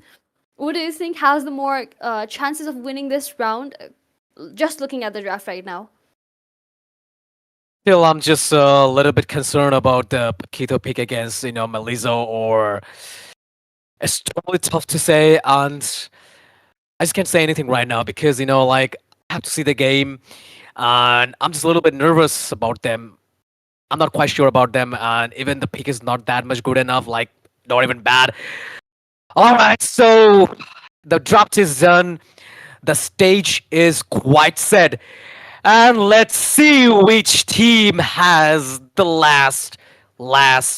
very last laugh. Yes, let's see whose team will have the last laugh. This is the match number 2 of the playoffs, round 1. In between the Kingsmen versus September 9. This is the best of 3 matchup, and the team with 2 wins will be moving towards the upper bracket finals. We have lots of giveaways worth 5,000 worth of diamonds and 15,000 worth diamonds is skin. In the comment section, you can comment down your UID and server ID. You can mention some friends if you are watching from Facebook, and even share the stream and like the stream to get eligible for the giveaways. And yes, I was concerned about that Carmilla pick, which was the last pick of the September 9, by the way, because she is kind of a look. She is kind of a bit weaker in terms of the mid control. If we compare the picks of the Team Kingsmen, they have the Blue, they have the Lilia, which are really good during the other phase, and they, on top of that, they have that Paquito on their hand. Well, just whatever it is, just make your country proud and just make us proud. Win the game. I'll take the line from the Curls Council. I used to call them the Royal One. If you guys manage to win this game, then I will call you guys the Royal One from BD. Yeah, I'll call you guys the Royal One. Just keep my word, win the game, and make the whole nation proud. So the cat and mouse game is going on. It's all about Melissa versus Kozen. Nothing fancy is going on. Never mind. So here we go in the top lane. Jackie versus Barat. They just forcefully make Barat to take a recall, and Simba just try to get some vision for Simi. Meanwhile, Jackie is doing the same thing. Alright, so are we gonna see a fracture in the top lane? Yeah, fracture, but he won't be able to burst the player down over there. I mean, then once again the fight erupts. So he's already rotating towards the middle. This is Simba facing lots of damage. He won't be able to sustain this turtle fight anymore. He will have to fall back, but he's still trying to zone out some players, trying to keep some vision for Gosutoya. He is ready with his retribution with that triple as welcome coming up with Flicker. That's the rocket drive coming up from Zaki, and that's the Gosutoya who circles the turtle. Zaki gets the kill onto the Simba, and we can see Zaki will be traded back. Another knock-up on the Zohan plays. He is going in with 3 players getting stunned, but it's still the Zohan plays will be bursted down by 3 players, damaging onto him. That was not a trade. That was a pretty bad start from the Kingsman side, and the fight has been taken down from the September 9. Alright, so now they're just taking the lead, like at this early, it's not that easy to talk about the lead, but in the top lane, the fight is going on. There's another cat and mouse situation in the top lane, Belric versus Barat. Alright, there will be a fight to get the lead to Wonder once again, giving a hell of a chase. Blade of Heptus in the meantime, picked up by Gosutaya. H1 plays, trying to get some vision for his team. Damn, that was a tough fight, and the goal ranking is by the Gosutaya, 2.4k goal. He was the hyper from the side of September 9, and the second place is taken by the Jushin. Both of the hero is from the September 9, so I'm just having a little bit bad feeling about that. Alright, Lilim once again knocks up Zohan plays. We can see three of the players Zohan might get targeted onto is, well, four of the players, sorry, three of the players are there. Ziz will be forced to use his Black Sword. There we go. He's going to be Sorcerer won't be connected by the Sean plays. falls to the hand of Zohan plays. Lilim is ripped down into the enemy's territory where Souls will get taken down. Zaki will be pulled back, but this move must damage follow up. And once again, another knockup onto Kozen. That's unfortunate. That's unfortunate for Kozen, as that spirit of destruction did connect in that fight, or else we could have seen the different result here in this particular battle. All right, so I'm gonna say like the last fight wasn't good enough. Like even the fight was taken by the side of September 9, and once again the turtle has been spawned in the land of dawn. Fraxa to secure the turtle, and here Jackie.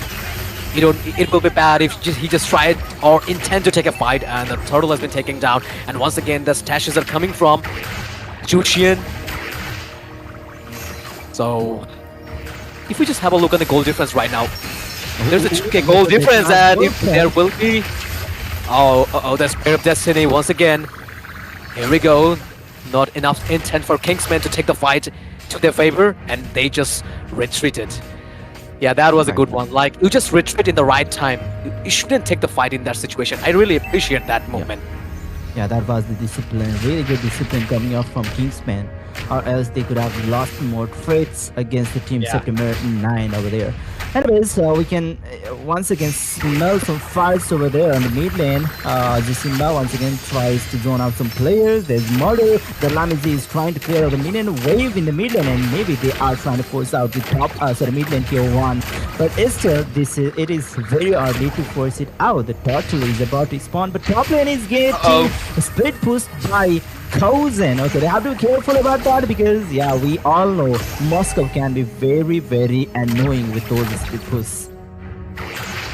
Definitely, and if we have a look at the damage dealt to number, the highest damage is dealt by the Lilia, and every single time, whenever there's a Lilia, she will definitely take the lead. And in the top lane, Fracture to clear the lanes, and in the meantime, there's a Lilim with the glowing wand. Alright, so Swan plays, trying to get some vision for his team, checking the motion into played. In the meantime, Kosutoya secured the kill of Moscow. That was a wise decision to isolate and pressurize the gold lane in the meantime. Welcome once and comes in onto Souls. He's getting bursted down. No way. Kosutoya takes the kill onto Souls, and they have the access to the purple buff. That was a bad one. Again, Zohan plays looking low. SP will fall to the hand of Lilim. They have the purple buff. They have the access to the mid lane tier 1 as well. I guess they will be forcing out another fight. Well, they don't have much skills left right now to initiate another battle, but well, they have another fracture. Collins in front of self destruction used up defensively. He's getting targeted by Kosutoya. He takes another kill. Well, I was having a little bit bad feeling about the pick whenever he just picked up Akito, and once again, the early fight, no time for discussion. Look at that stash is going on. Simba just top of the back of the Carmela in the bot lane. There's a cannonball situation going on. The Jackie versus Melisa. So the thing I was talking about, like forget about the itemization. Like whenever I just saw Paquito against this lineup, I just felt that this Paquito might be. And that is the thing what happened. Like still having a very bad KDA in the land of Dawn against one of the best team in Nepal, September 9. He's just suffering a lot. 0-3-2 KDA in the meantime. Turtle once again spawn Fracture and a perfect retribution without any competition. They just single the turtle. I'm not loving it. I'm not loving it. They are once again trying to pick up Zohan, and he is taking huge surge of damage just with Lilim all alone. Alright, Source. Okay, he is with an ambush. Lilim, he might be in trouble, but Source, he won't be committing too much over there. He just went in with a zap to deal a damage, and another zap to retreat from that situation. Alright, he was trying to take the situation over there. What is happening right now? Lilim was roaming all alone, and I think that's a little bit questionable. That's why he was trying to check whether he is being followed up by his teammates or not. All right, so whatever. I guess. Okay. So Kozen will try to pin down in the wall, and the top lane they will try to give a push to the T out to tower in the top lane. Not only they're just securing the kill, but also if we just talk about the neutral objective, they are just so concerned with that and so conscious to securing up the basic neutral objective of Mobile Legend Bang Bang. Have a look on the itemization.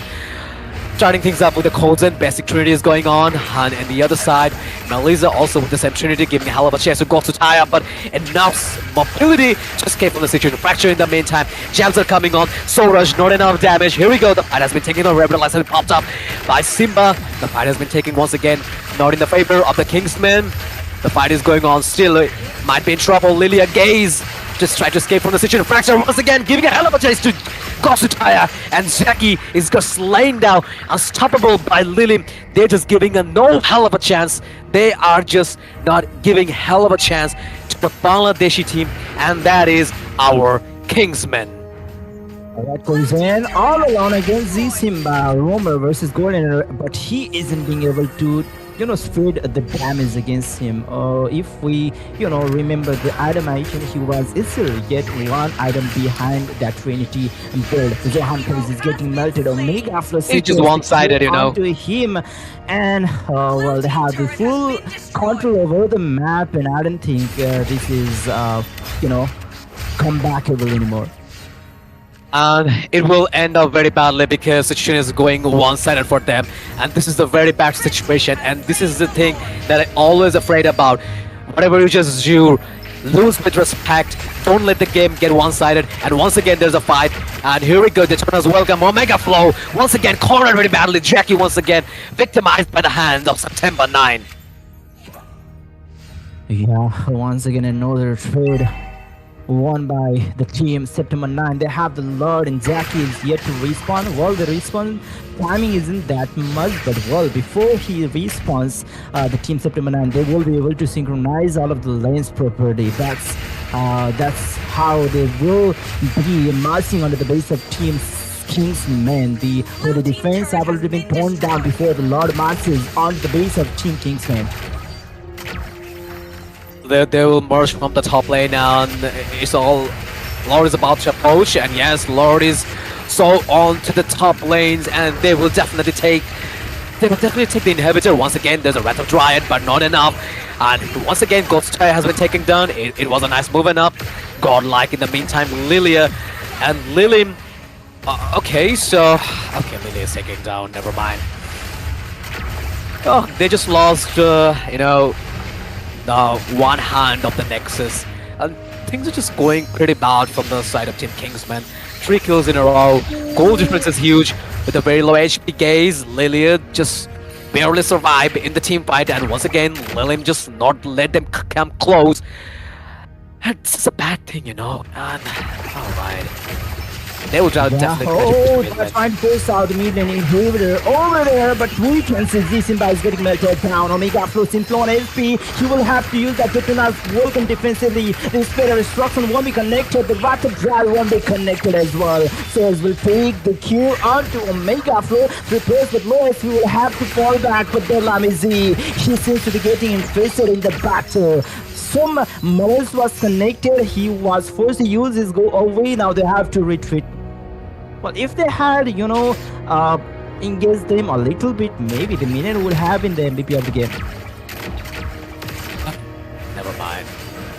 Alright, so there's a 12 minutes 40 seconds going on in the Land of Dawn, and we have a giveaway. So just all you have to do, okay, so never mind. So once again, there's a fracture. Solver's just sold the courage to slaying them Gosutaya, but enough mobility to escape down from the situation. Yeah, we have a giveaway. All you just have to do, comment right down below your IDs and share the stream publicly. Mention your 5 friends, spam your IDs, and if you're lucky enough, you'll get some diamonds freely. But yeah, you just have to be lucky. Never mind. So yeah, just go on, Sudin. Yeah, I think there isn't much to say in this battle. Is Team September 9, they are already on a huge lead. By the way, near the 9,000 worth of gold lead, but goes to the air. He might be caught up there.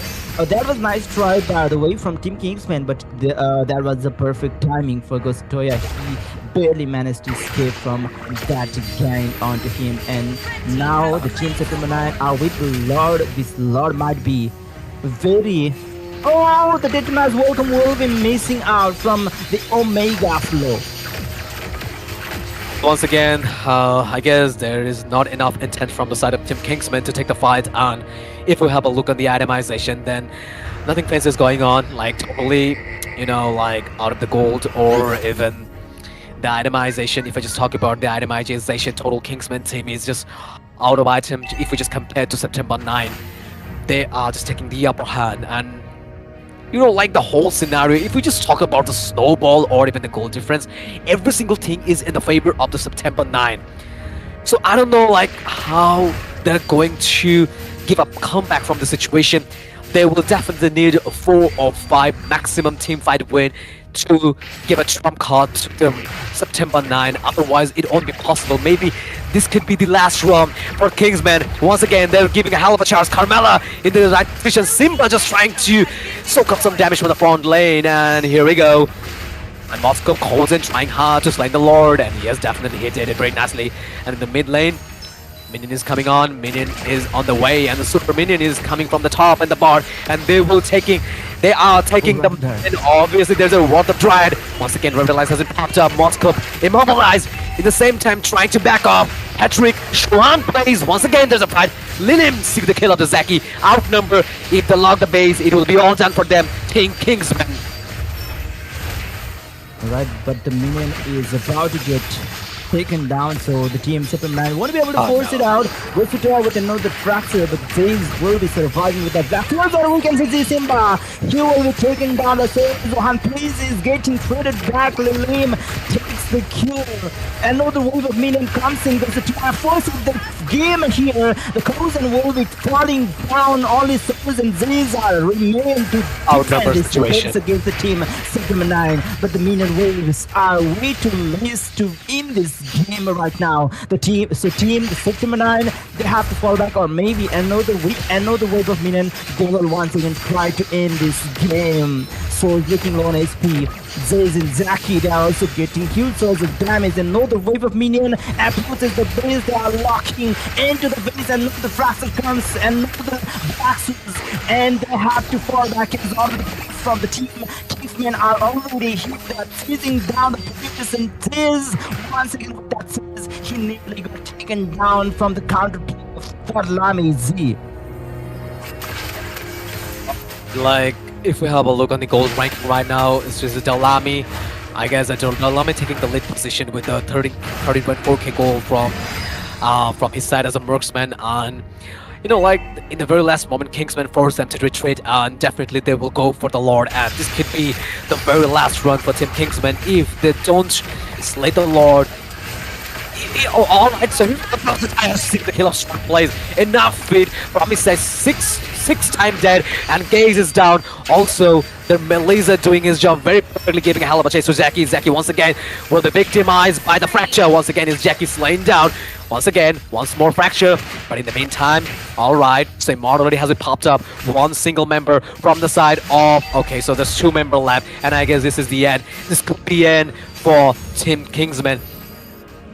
I'm not gonna say they tried hard, but the whole game was completely one-sided. Oh, Still there's hope. he might be able to clear the situation. We can see he is forcing the fight against two of the last hit under the base. And that's it. September 9, they will finally be able to destroy it down and take the game #1 against the Team Kingsman.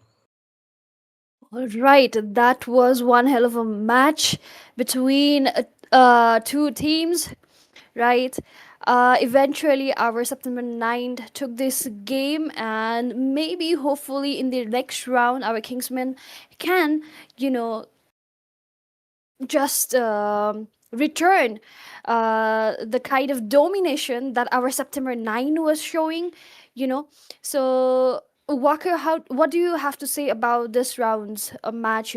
How what went wrong from our Kingsman side? Everything went wrong.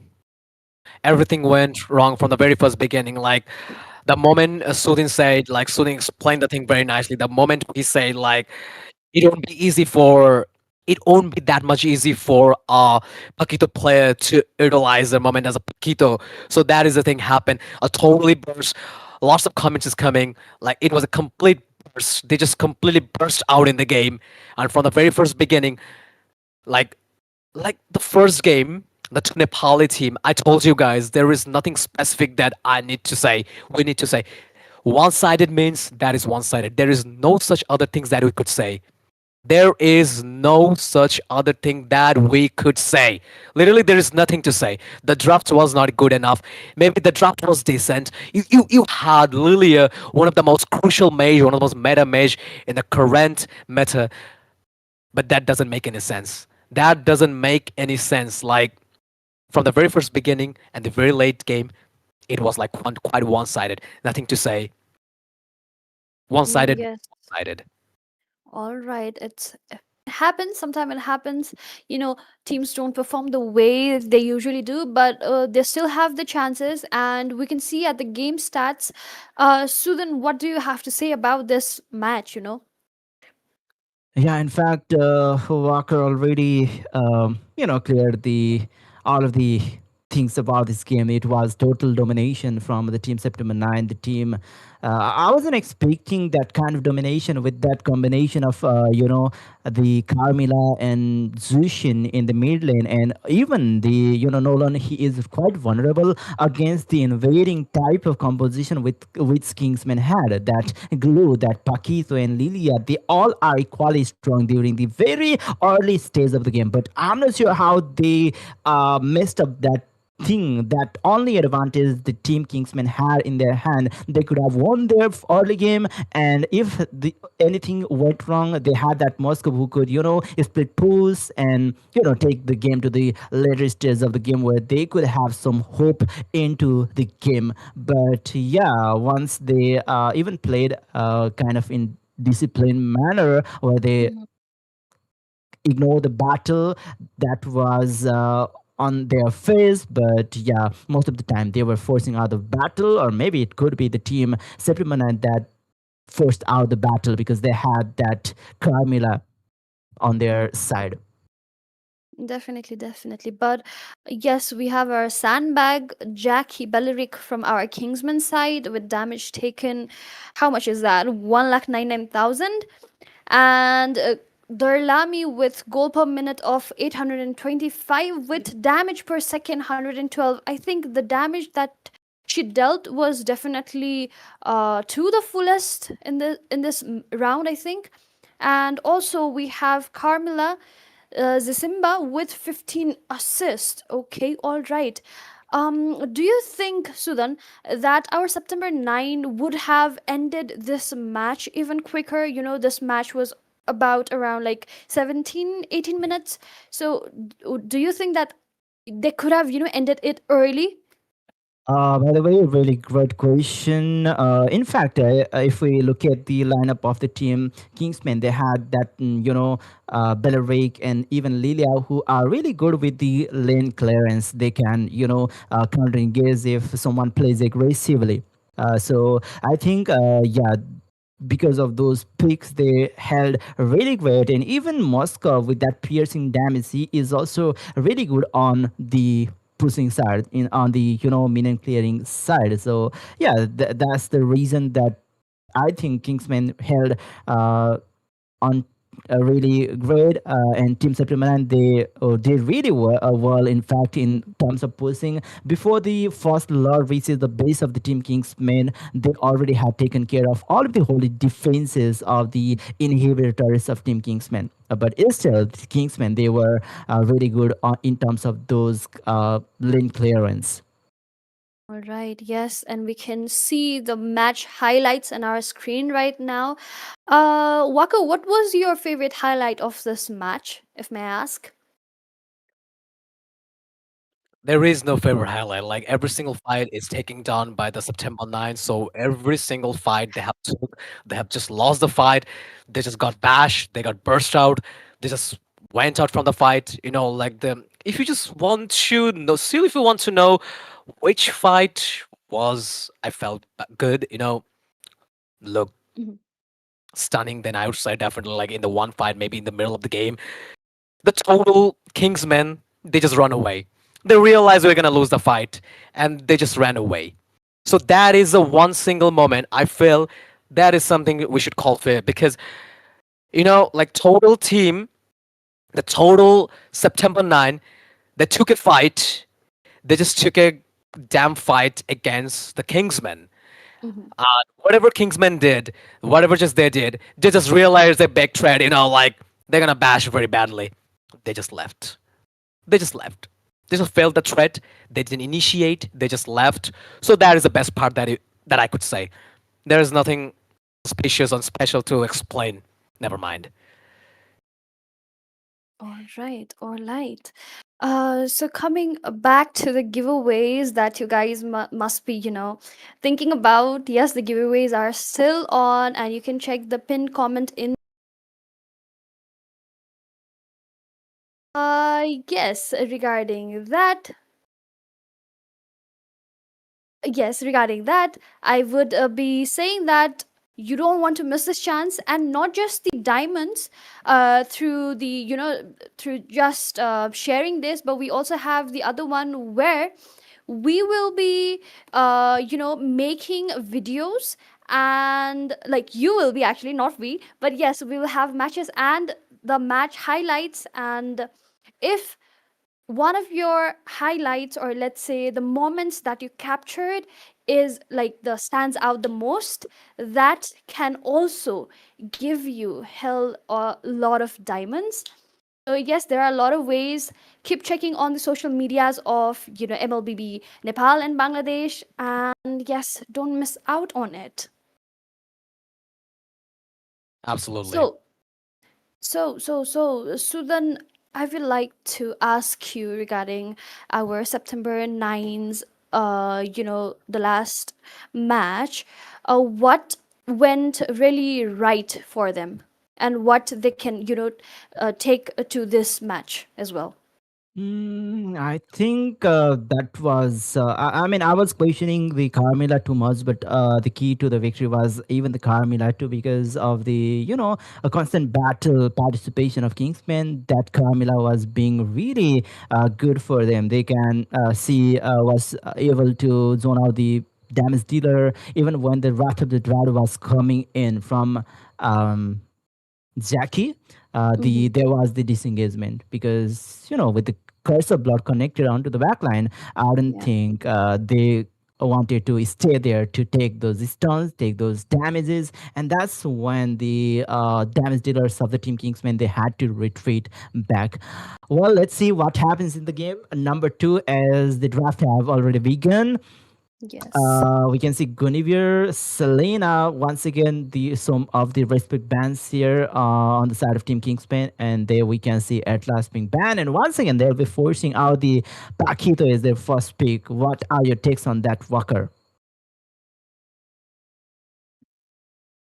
Well, definitely once again, Sean Plays picked up a Paquito, which is a very good, I'd say, a meta pick, one of the most coolest pick in the recent meta. But just don't be so happy. Counter is coming for you. So here we go. Here we go. Once again in the land of Dawn. Once again in the land of Dawn. Here we go. Mrs. Counter, that is our Melissa. Just go away. Go away, go away, just go away. Yeah, there is a go away. There is a go away in the land of Dawn. So, yeah, things are going very well. Like, still, the drafting is far much better. Mm-hmm. Never mind. But Walker, who do you think that our our Kingsmen should look out for this match? Sorry, ask me the question once again. I was distracted. No issues. So I was asking, who should Kingsmen be looking out for, in the lineups of our September 9? I don't know. I just don't know. Let's see. All I'm gonna right. see. I'm gonna see. I'm a spectator right now. All As right. a caster, I'm also a spectator. I'm not gonna say anything. Like I'm not gonna predict. I just want them to win. Best of luck for both of this team. Yeah, I'll do later. I'll just go for the analysis and everything after the game. For Just sure. go on. Never mind. For sure, for sure. But yes, talking about the draft that we are already seeing right now, Sudan, do you think that our September 9 can, show the kind of domination that they were showing in the very first round with this draft that they have, Well, logged in? they picked up the militia, which already avoided the gang coming up from the Paquito, and once again they are with Novaria. I don't think now the team Kingsmen will have an answer to that Novaria, unless they pick something. But it's still with the first pick being from the side of Team September 9 in the second phase of the draft. I think the Matilda will go in the hand of September 9 if it remains open. Yeah, they should be focusing onto that Matilda because she goes really well with that Barats, in fact. And okay, they can travel all alone. Nobody can poke from the distance. All right, Mhm. now they are also kind of respect banning the glue here. Uh, but okay, I think Kingsman, they should be banning Matilda if they don't want to lose anymore. Like I'm gonna say one thing. Like I would like to add one thing with Paquito. You can even touch this three specific hero. Like like Novaria, still she's capable to escape down the steps. Even like whenever she's with the astral call phase, then she Mhm. could easily move anywhere she want. Even she could just travel through the walls or even go out of the map. So yeah, just catching up uh Novaria while she is having her astral recall, it's Mhm. quite impossible. Even the same thing goes for Melissa. Melissa the counter of Mr. Jeb. I mean, the go away is all enough. Like they're competitive players and they know very well that when he needs to cast his go away, whenever he's just close, he's just so ready with his ultimate. So yeah, this hero completely uncounterable until they are in the very bad position. If he's just out of astral recall or even just a go away, then you will get only one chance to give them a one shot. So yeah, and also the same thing goes for a barrage. That damn dinosaur in the land of dawn is quite tanky with that stacks. Not even you can have a chance to just put a little amount of damage to the barrage. Even the full stack of barrage is not only so quite tanky, but also he can deal a high amount of burst damage. Even here we go. There is a Balric. There is a Belleric. They should have go for a Belleric ban because they already have the Melissa. They already have the Melissa in the team. So Melissa easily could burst out anyone with a high fire rate with the Trinity. You were just keeping Belleric open for them. That is not something that you should do in this type of competitive matches. And I would say it will be a hell of a mistake for Team Kingsmen from Bangladesh. But again, since we like, it's fine that they have picked, but oh, I was going to ask like, Oh. what heroes should our Kingsman should have picked to really give hard time to our Yeah, obviously. September Then, 9, but yeah, September 9th. There's a simple question, like host, like manager. Let me tell you, like you should have go for that damn Belric in the team, like. Belric is the only counter for those high fire rate heroes. Like there's a Claude. Whenever there's a Claude, there's a Moskov, there's a Melissa, there is a Mia. Whatever you just go for, there is one single solution. Go for the vengeance. Go for the like the blade armor, and mhm. the passive is all enough to take you down. So yeah, even never mind. Like All right, but Claude, there's a the Claude. match is still on, right? We can still have a little bit of So then, hope for the Kingsmen. you should say So something about the Claude. Like what is yes, Claude? Like we Sudan, all know please. Claude's final counter is Belric. Yes, Susan, what do you have to say about the draft, I Uh, think the cloud was picked up just to counter that Novaria because there's no one who can catch up that Novaria, But I guess in the team fight, he will be kinda useless here because he cannot go onto Malaysia, neither the Barras nor the Belleric. Yeah, Walker knows about that tree, that Groot. He can be menace against any kind of, the Trinity speed kind of MM or sweet Trinity. Oh, there we can see a really good aggression coming up from the team Kingsman early on. Lilim was forced to retreat, recall, and okay, even in the experience, Zaki is having a really good time against Omega Flow. Yeah, they're just for a very little time, and like there will be a cat and mouse fight, especially in the EXP lane. Jackie versus Perbots, I mean Omega Flow. And in the mid lane, both of the mages trying to get some farm. Especially just can't wait to make themselves level 4. In the top lane, Coulson will try to get some stack once again. The Fanny goes to Toya. Oh, Whoa. snipe coming up from Lilim. That last hit, I wasn't expecting that by the way, but well, here it comes, the first Lord for the team September 9. Absolutely, like I wasn't expecting that either. Like there was a perfect snipe. Just let's hop out instant replay once again. The way he just sniped, that was amazing. Flicker hasn't popped up, but in the meantime, it was a perfect snipe and boom, first blood. Alright, maybe they are focusing currently onto the XP lane as they want to make the turtle fight really easy because we all know Fanny, she is one of the jungler who is, really hard in terms of the neutral objective contest. Well, Gosutai is currently on the top and Kozen seems to be getting ganked here, but no, he is going in just for that scamming trap because we all know Cloud is really mobile with his BMI. Probably he's going to trade that. Oh, with that flicker. He could be missing out on the cats, but the turtle have receded that pull back, and well, he is sustaining against fear the players, but maybe no more. Omega Flow is losing lots of SP, but there's this Simba, but he won't be able to taunt Mr. Summers, and so is going to be taking the kill onto Omega Flow. And in the meantime, Gaze with another kill. Simba has been taking down Blazing Druid in the meantime in the Coulson in the mid lane. Once again, there's Astral Recall, but not enough damage in the early stage.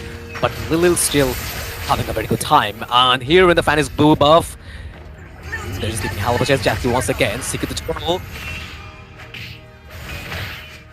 Yes, so it's looking low on SP, but will be securing that little wonder. That Lamizi is onto the contest. He will be securing.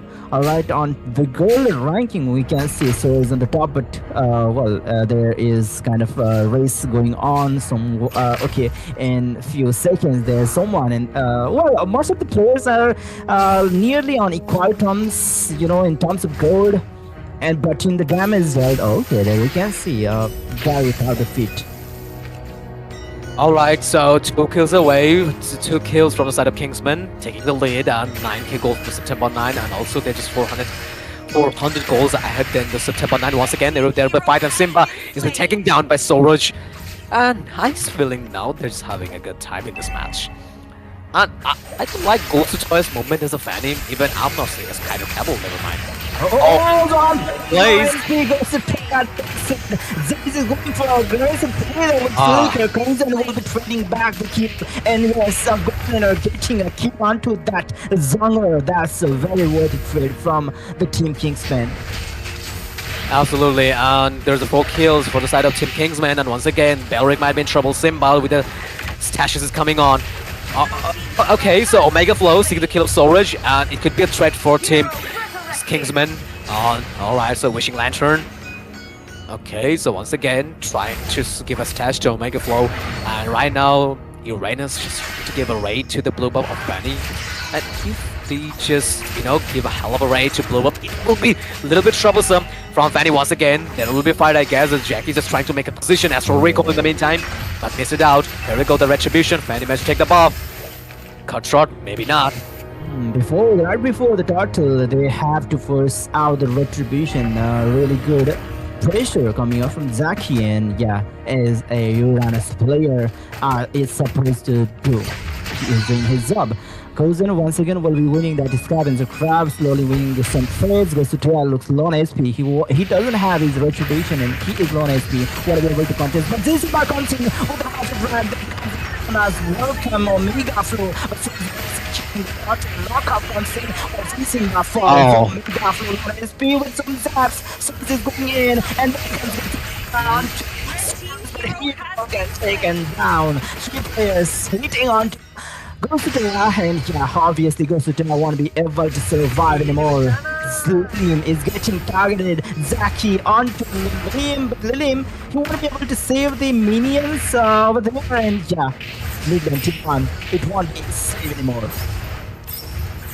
Well, and in the top lane, they will give a try to secure the TR1 once again, and Fanny, I don't know, like, someone might tell me, like, Fanny, is it really good Fanny player? Like, I'm not saying it's Pyro Cable, never mind, like, I'm not seeing those two and the rapid fire comes in. We can see Daytona's welcome being followed up. Zaki seems low on HP while Zez is already taken down. Meanwhile, okay, Gosita, he's onto the bottom lane trying to keep up the lane pressure. Meanwhile, and also a divine resurrection. And that's the thing that's really annoying about the Rafaela, you know.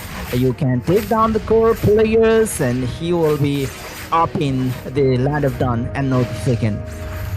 Looking at the itemization, Fanny with a Blade of Hephaestus, and in the other hand, Coulson with the Hunter Strike, and Claude with the DHS. In the other side, there is a Corazon size for Melisa. Itemization is quite simple right now, nothing fancy to tell, and once again, there's a red... Okay, so there's a buff raid, and the Fanny's blue buff, just Fanny struggling a bit with the Retribution, seeking the blue buff, which is needed for Fanny, and Coulson will try to give a push in the TR1 in the bot lane, and let's have a look at the gold ranking right now. Sorge is taking the lead, and also alongside with Sorge, there is Coulson giving a hell of a chase to Simba. Here we go, the stash from Gaze. Once again, Uranus trying to give a huge amount of damage. Once again, the Astral Ray call took down a huge chunk of Jackie. Once again, here we go. There was a little bit heal is coming from Rafaela. Once again, they will try to give Rock of Dryad. There's the Daytona's welcome, and so will be taking the kill onto this Simba. We can see Omega Flow will fall, and that's second player. But well, Ghostoya will be taking the trade onto Mr. Zaki. Yeah, that was a good one. Now, you know, like what like Kingsmen, they're just playing very well. Even there's a lot of picks, they just completely don't go to their favor, but still somehow or some way they're just managing to pull them up from their side. And yeah, I'm so happy with that. So, you know what, just keep the lead and get the victory against one of the most best team in Nepal, September 9. Yeah, I think that Fanny, you know, you talked about Walker. That's being one of the reasons that September 9 isn't being able to, you know, be on the lead this game. Well, they will not be able to, you know, contest for the neutral objective, and on top of that, I guess this is the crossover matchmaking, due to which he might be having a little bit of trouble. And yeah, with that aggressive lineup of Team Kingsmen, the Fanny, she won't be able to do much, and that's the retribution secured by Mr. Source. He will be securing the purple buff, and now the Fanny will be struggling even more in this game. And also in the meantime, if we talk about the objective, the basic objective of Mobile Legends Bang Bang, Kingsman securing that very nicely, and one Jackie might be in trouble, Astral Recall, and Dolamizi taking the kill. Oh, Zaki, and this is what something that you shouldn't do at this stage, because you were all roaming alone, and he just played it very nicely. And I just want you guys to cheer for your team, cheer for Bangladesh, spam some flags. I do appreciate that if you just support your country.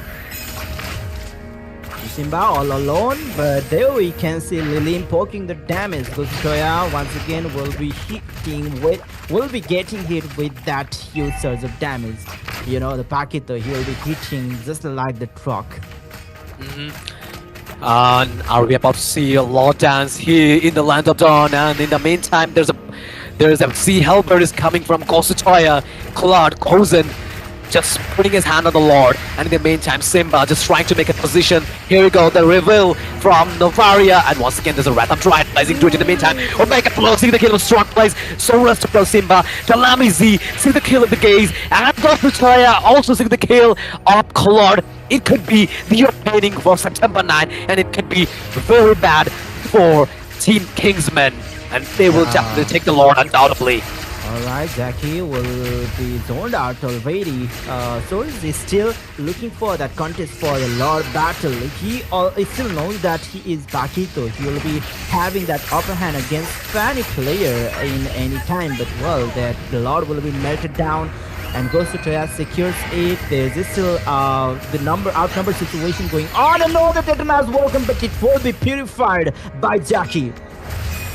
Yeah, it was a quite clever one. Like, you know, like I just love the move whenever he just used a purified by Jackie, just help him to get rid from the Daytona's welcome. And I really appreciate that. I really appreciate that move. It was quite a good timing.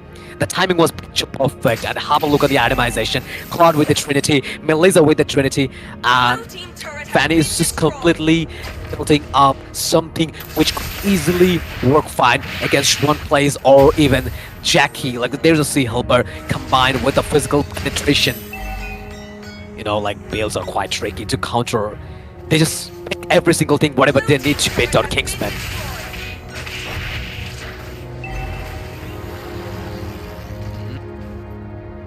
Okay.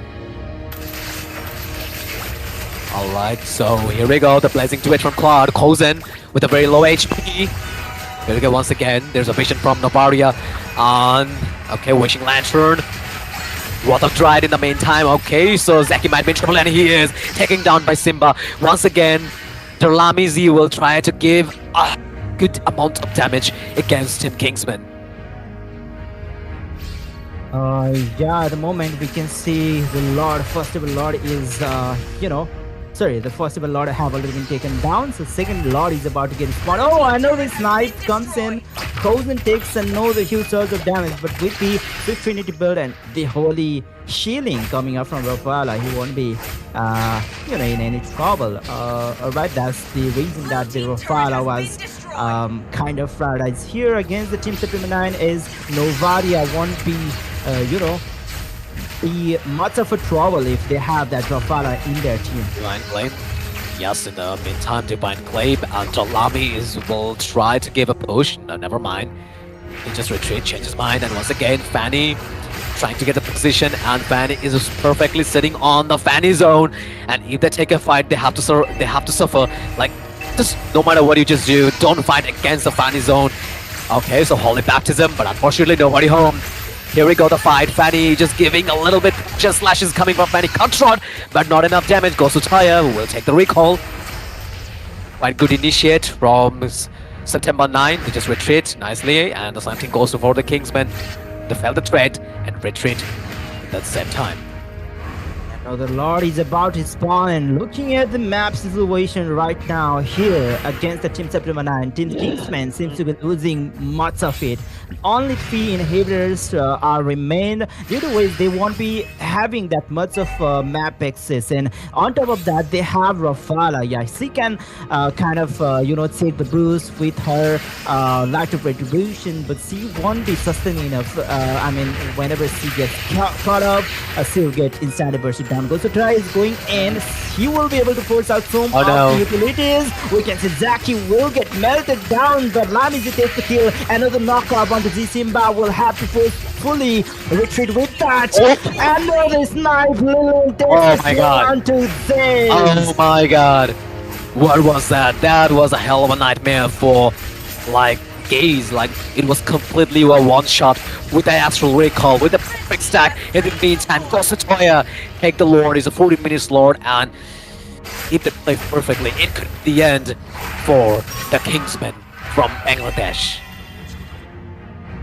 Yeah, it might be. It's really hard to defend with this. In the game number 1, they had really good high ground defending capability, but looking at this composition in this game number two, they don't have much. Skozen, yeah, he's really good with the lane clearance, the wave clearance. If he is, secure enough, if he is with the kind of the Winter Crown or even the sorry. Oh, another two No, knockups comes in no. here. The Lamizi, he's going Gaze in. is It gone. takes another kill. Definitely, and they just lost the mid lane. That means they're losing the control of the map. Spider Cavalry is coming on. Goes to Toya. Alright, so also the Super Minion is coming on the mid lane, and if they just manage to log on, then it will be all done for the Kingsmen. 14 kills in a row to the side of September 9. Not enough good timing for Kingsmen. Alright, so Jackie might be in trouble, who lose a huge chunk of HP, and the huge chunk is taken by Simba, I guess. Maybe backline damage or so is and got to try and take the kill of the case. Another Detona's Vulcan will be purified. Here goes the Toya, takes the kill onto Zohan. Face goes around. No. He survives. And the knife won't be hitting him anymore. Zaki will get taken down, and the last two members standing. And the falls in. Kuzen hit him with that sniper, and with that, the Team Kingsmen will be getting wiped out. The last wave of minion is approaching the base of Team Kingsmen, and this is it. This will be the end of Team Kingsmen for the upper bracket of round one. The match against the Team September 9. It ends here. Lots of recalls, right Red now. Riot. Lots of recall is coming on. The victory goes to the September 9. September 9, the one of the most coolest team from Nepal. Once again, they have showed how good they are. Once again, they showed how good they are. All right. So, Walker, let me start with you. So, in the beginning of the draft phase, I asked you, which hero would you have picked uh, to counter the heroes for our September 9? What do you have to say about that? I'm really looking forward to it. First of all, whatever I just pick, I would go for the Belric. Sorry, I would go for I'd have banned to the Belric, and Mm-hmm. either I would pick that or I'll let that in the ban section. First of all, there's the first thing, and the second thing is Paquito is not good at every moment. Like whenever there's a Melissa, in the opponent. So a lot of fans are talking about the pick of Paquito, and still I guess Uranus is not a good fit at all Mm-hmm. type of esports situation. So yeah, first of all, it comes to the ban section. Like what kind of ban I would have go for. That is the first thing. Picking is later. First I need to mention the bans. I already tell you that. And you know what? Like the whole lineup that Kingsman had in this game, I knew it. Like something bad will happen in the late game because the lineup they have is something that you can't do in the late game against the lineup of September 9. Like you have Claude, the counter is Belleric. You have Paquito. The counter is one kind of Melissa is a counter of Paquito. Like even kind of like Lim was untouchable in the game. Mm-hmm. Lilim. Never Lilium. mind. But yes, we have the game stats right now, and look at the damage dealt by our Melissa in this game as well as our Novaria. I think the shots that she was taking, it was really precise, and the damage in the late game, almost 15 minutes, it was really good, right? So, Sudan, how do you feel about the match from our September 9? Yeah, in fact, they did really well in terms of drafting, and with that draft, they also, kind of Mhm. played it really well in the land of Dawn. Already, Walker, explained the whole draft situation here, and I Mhm. guess no ego, no fear, just domination. It just went. It just turned into reality. They just dominated their opponent. Right now in the upper bracket finals, let's see if that statement will still stay true or not, because they are going to face against the team Alright Sports and the team Kingsmen. They have been dropped down onto the lower bracket, who will be facing against the team Evergreen Esports, and that match is gonna happen the day after tomorrow, because tomorrow is the day of the female category. Yes, and stay tuned for that as well. I would suggest our viewers, because the matches that are going to happen between the female category is going to be amazing as this one. So don't keep, like low expectations from them. They are going to do wonders, because we have Wonder Girls, we have Badai Sport.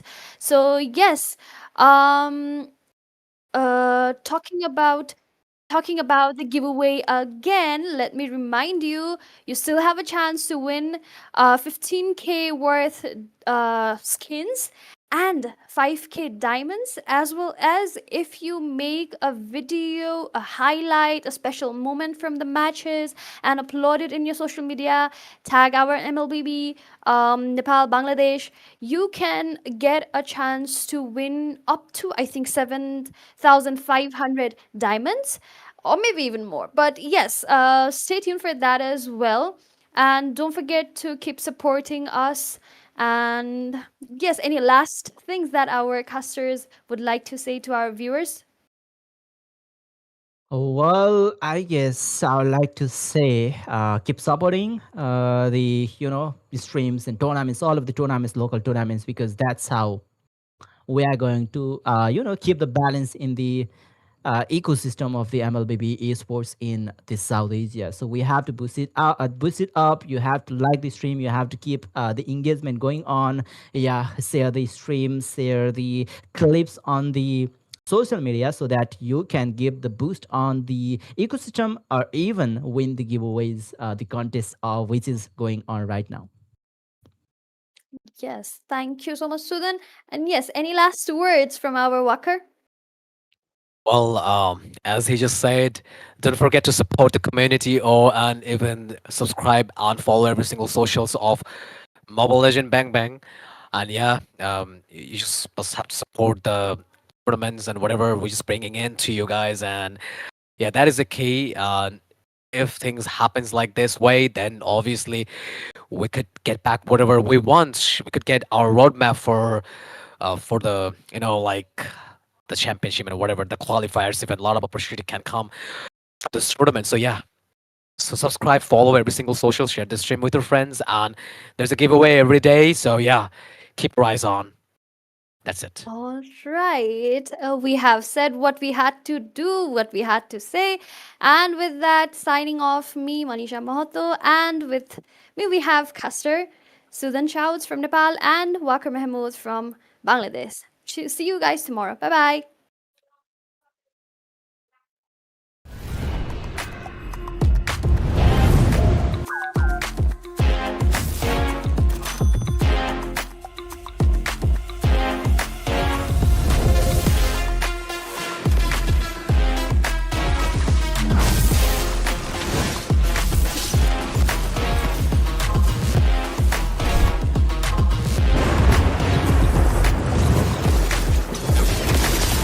Killing spree! Hold on, Uranus!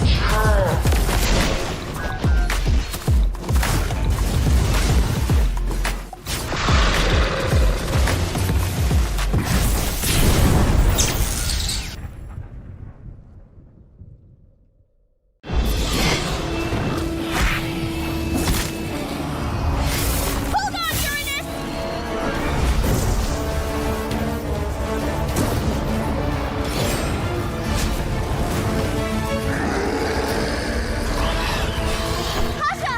We need you!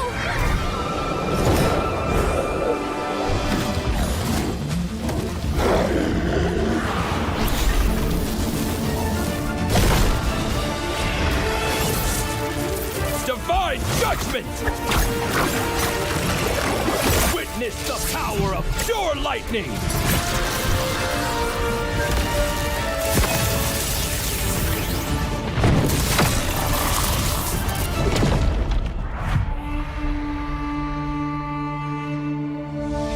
All that light lies below is under my vigil.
Still trying to reach your allies on foot?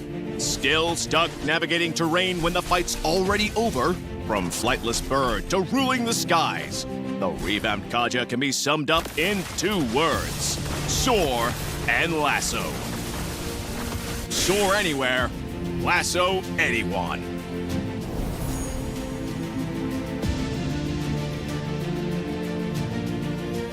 First up, Kaja's passive skill. We kept its paralysis effect and upgraded it. Hitting with Kaja's skills will slow enemies and reduce their damage, making it easier to pressure enemy carries.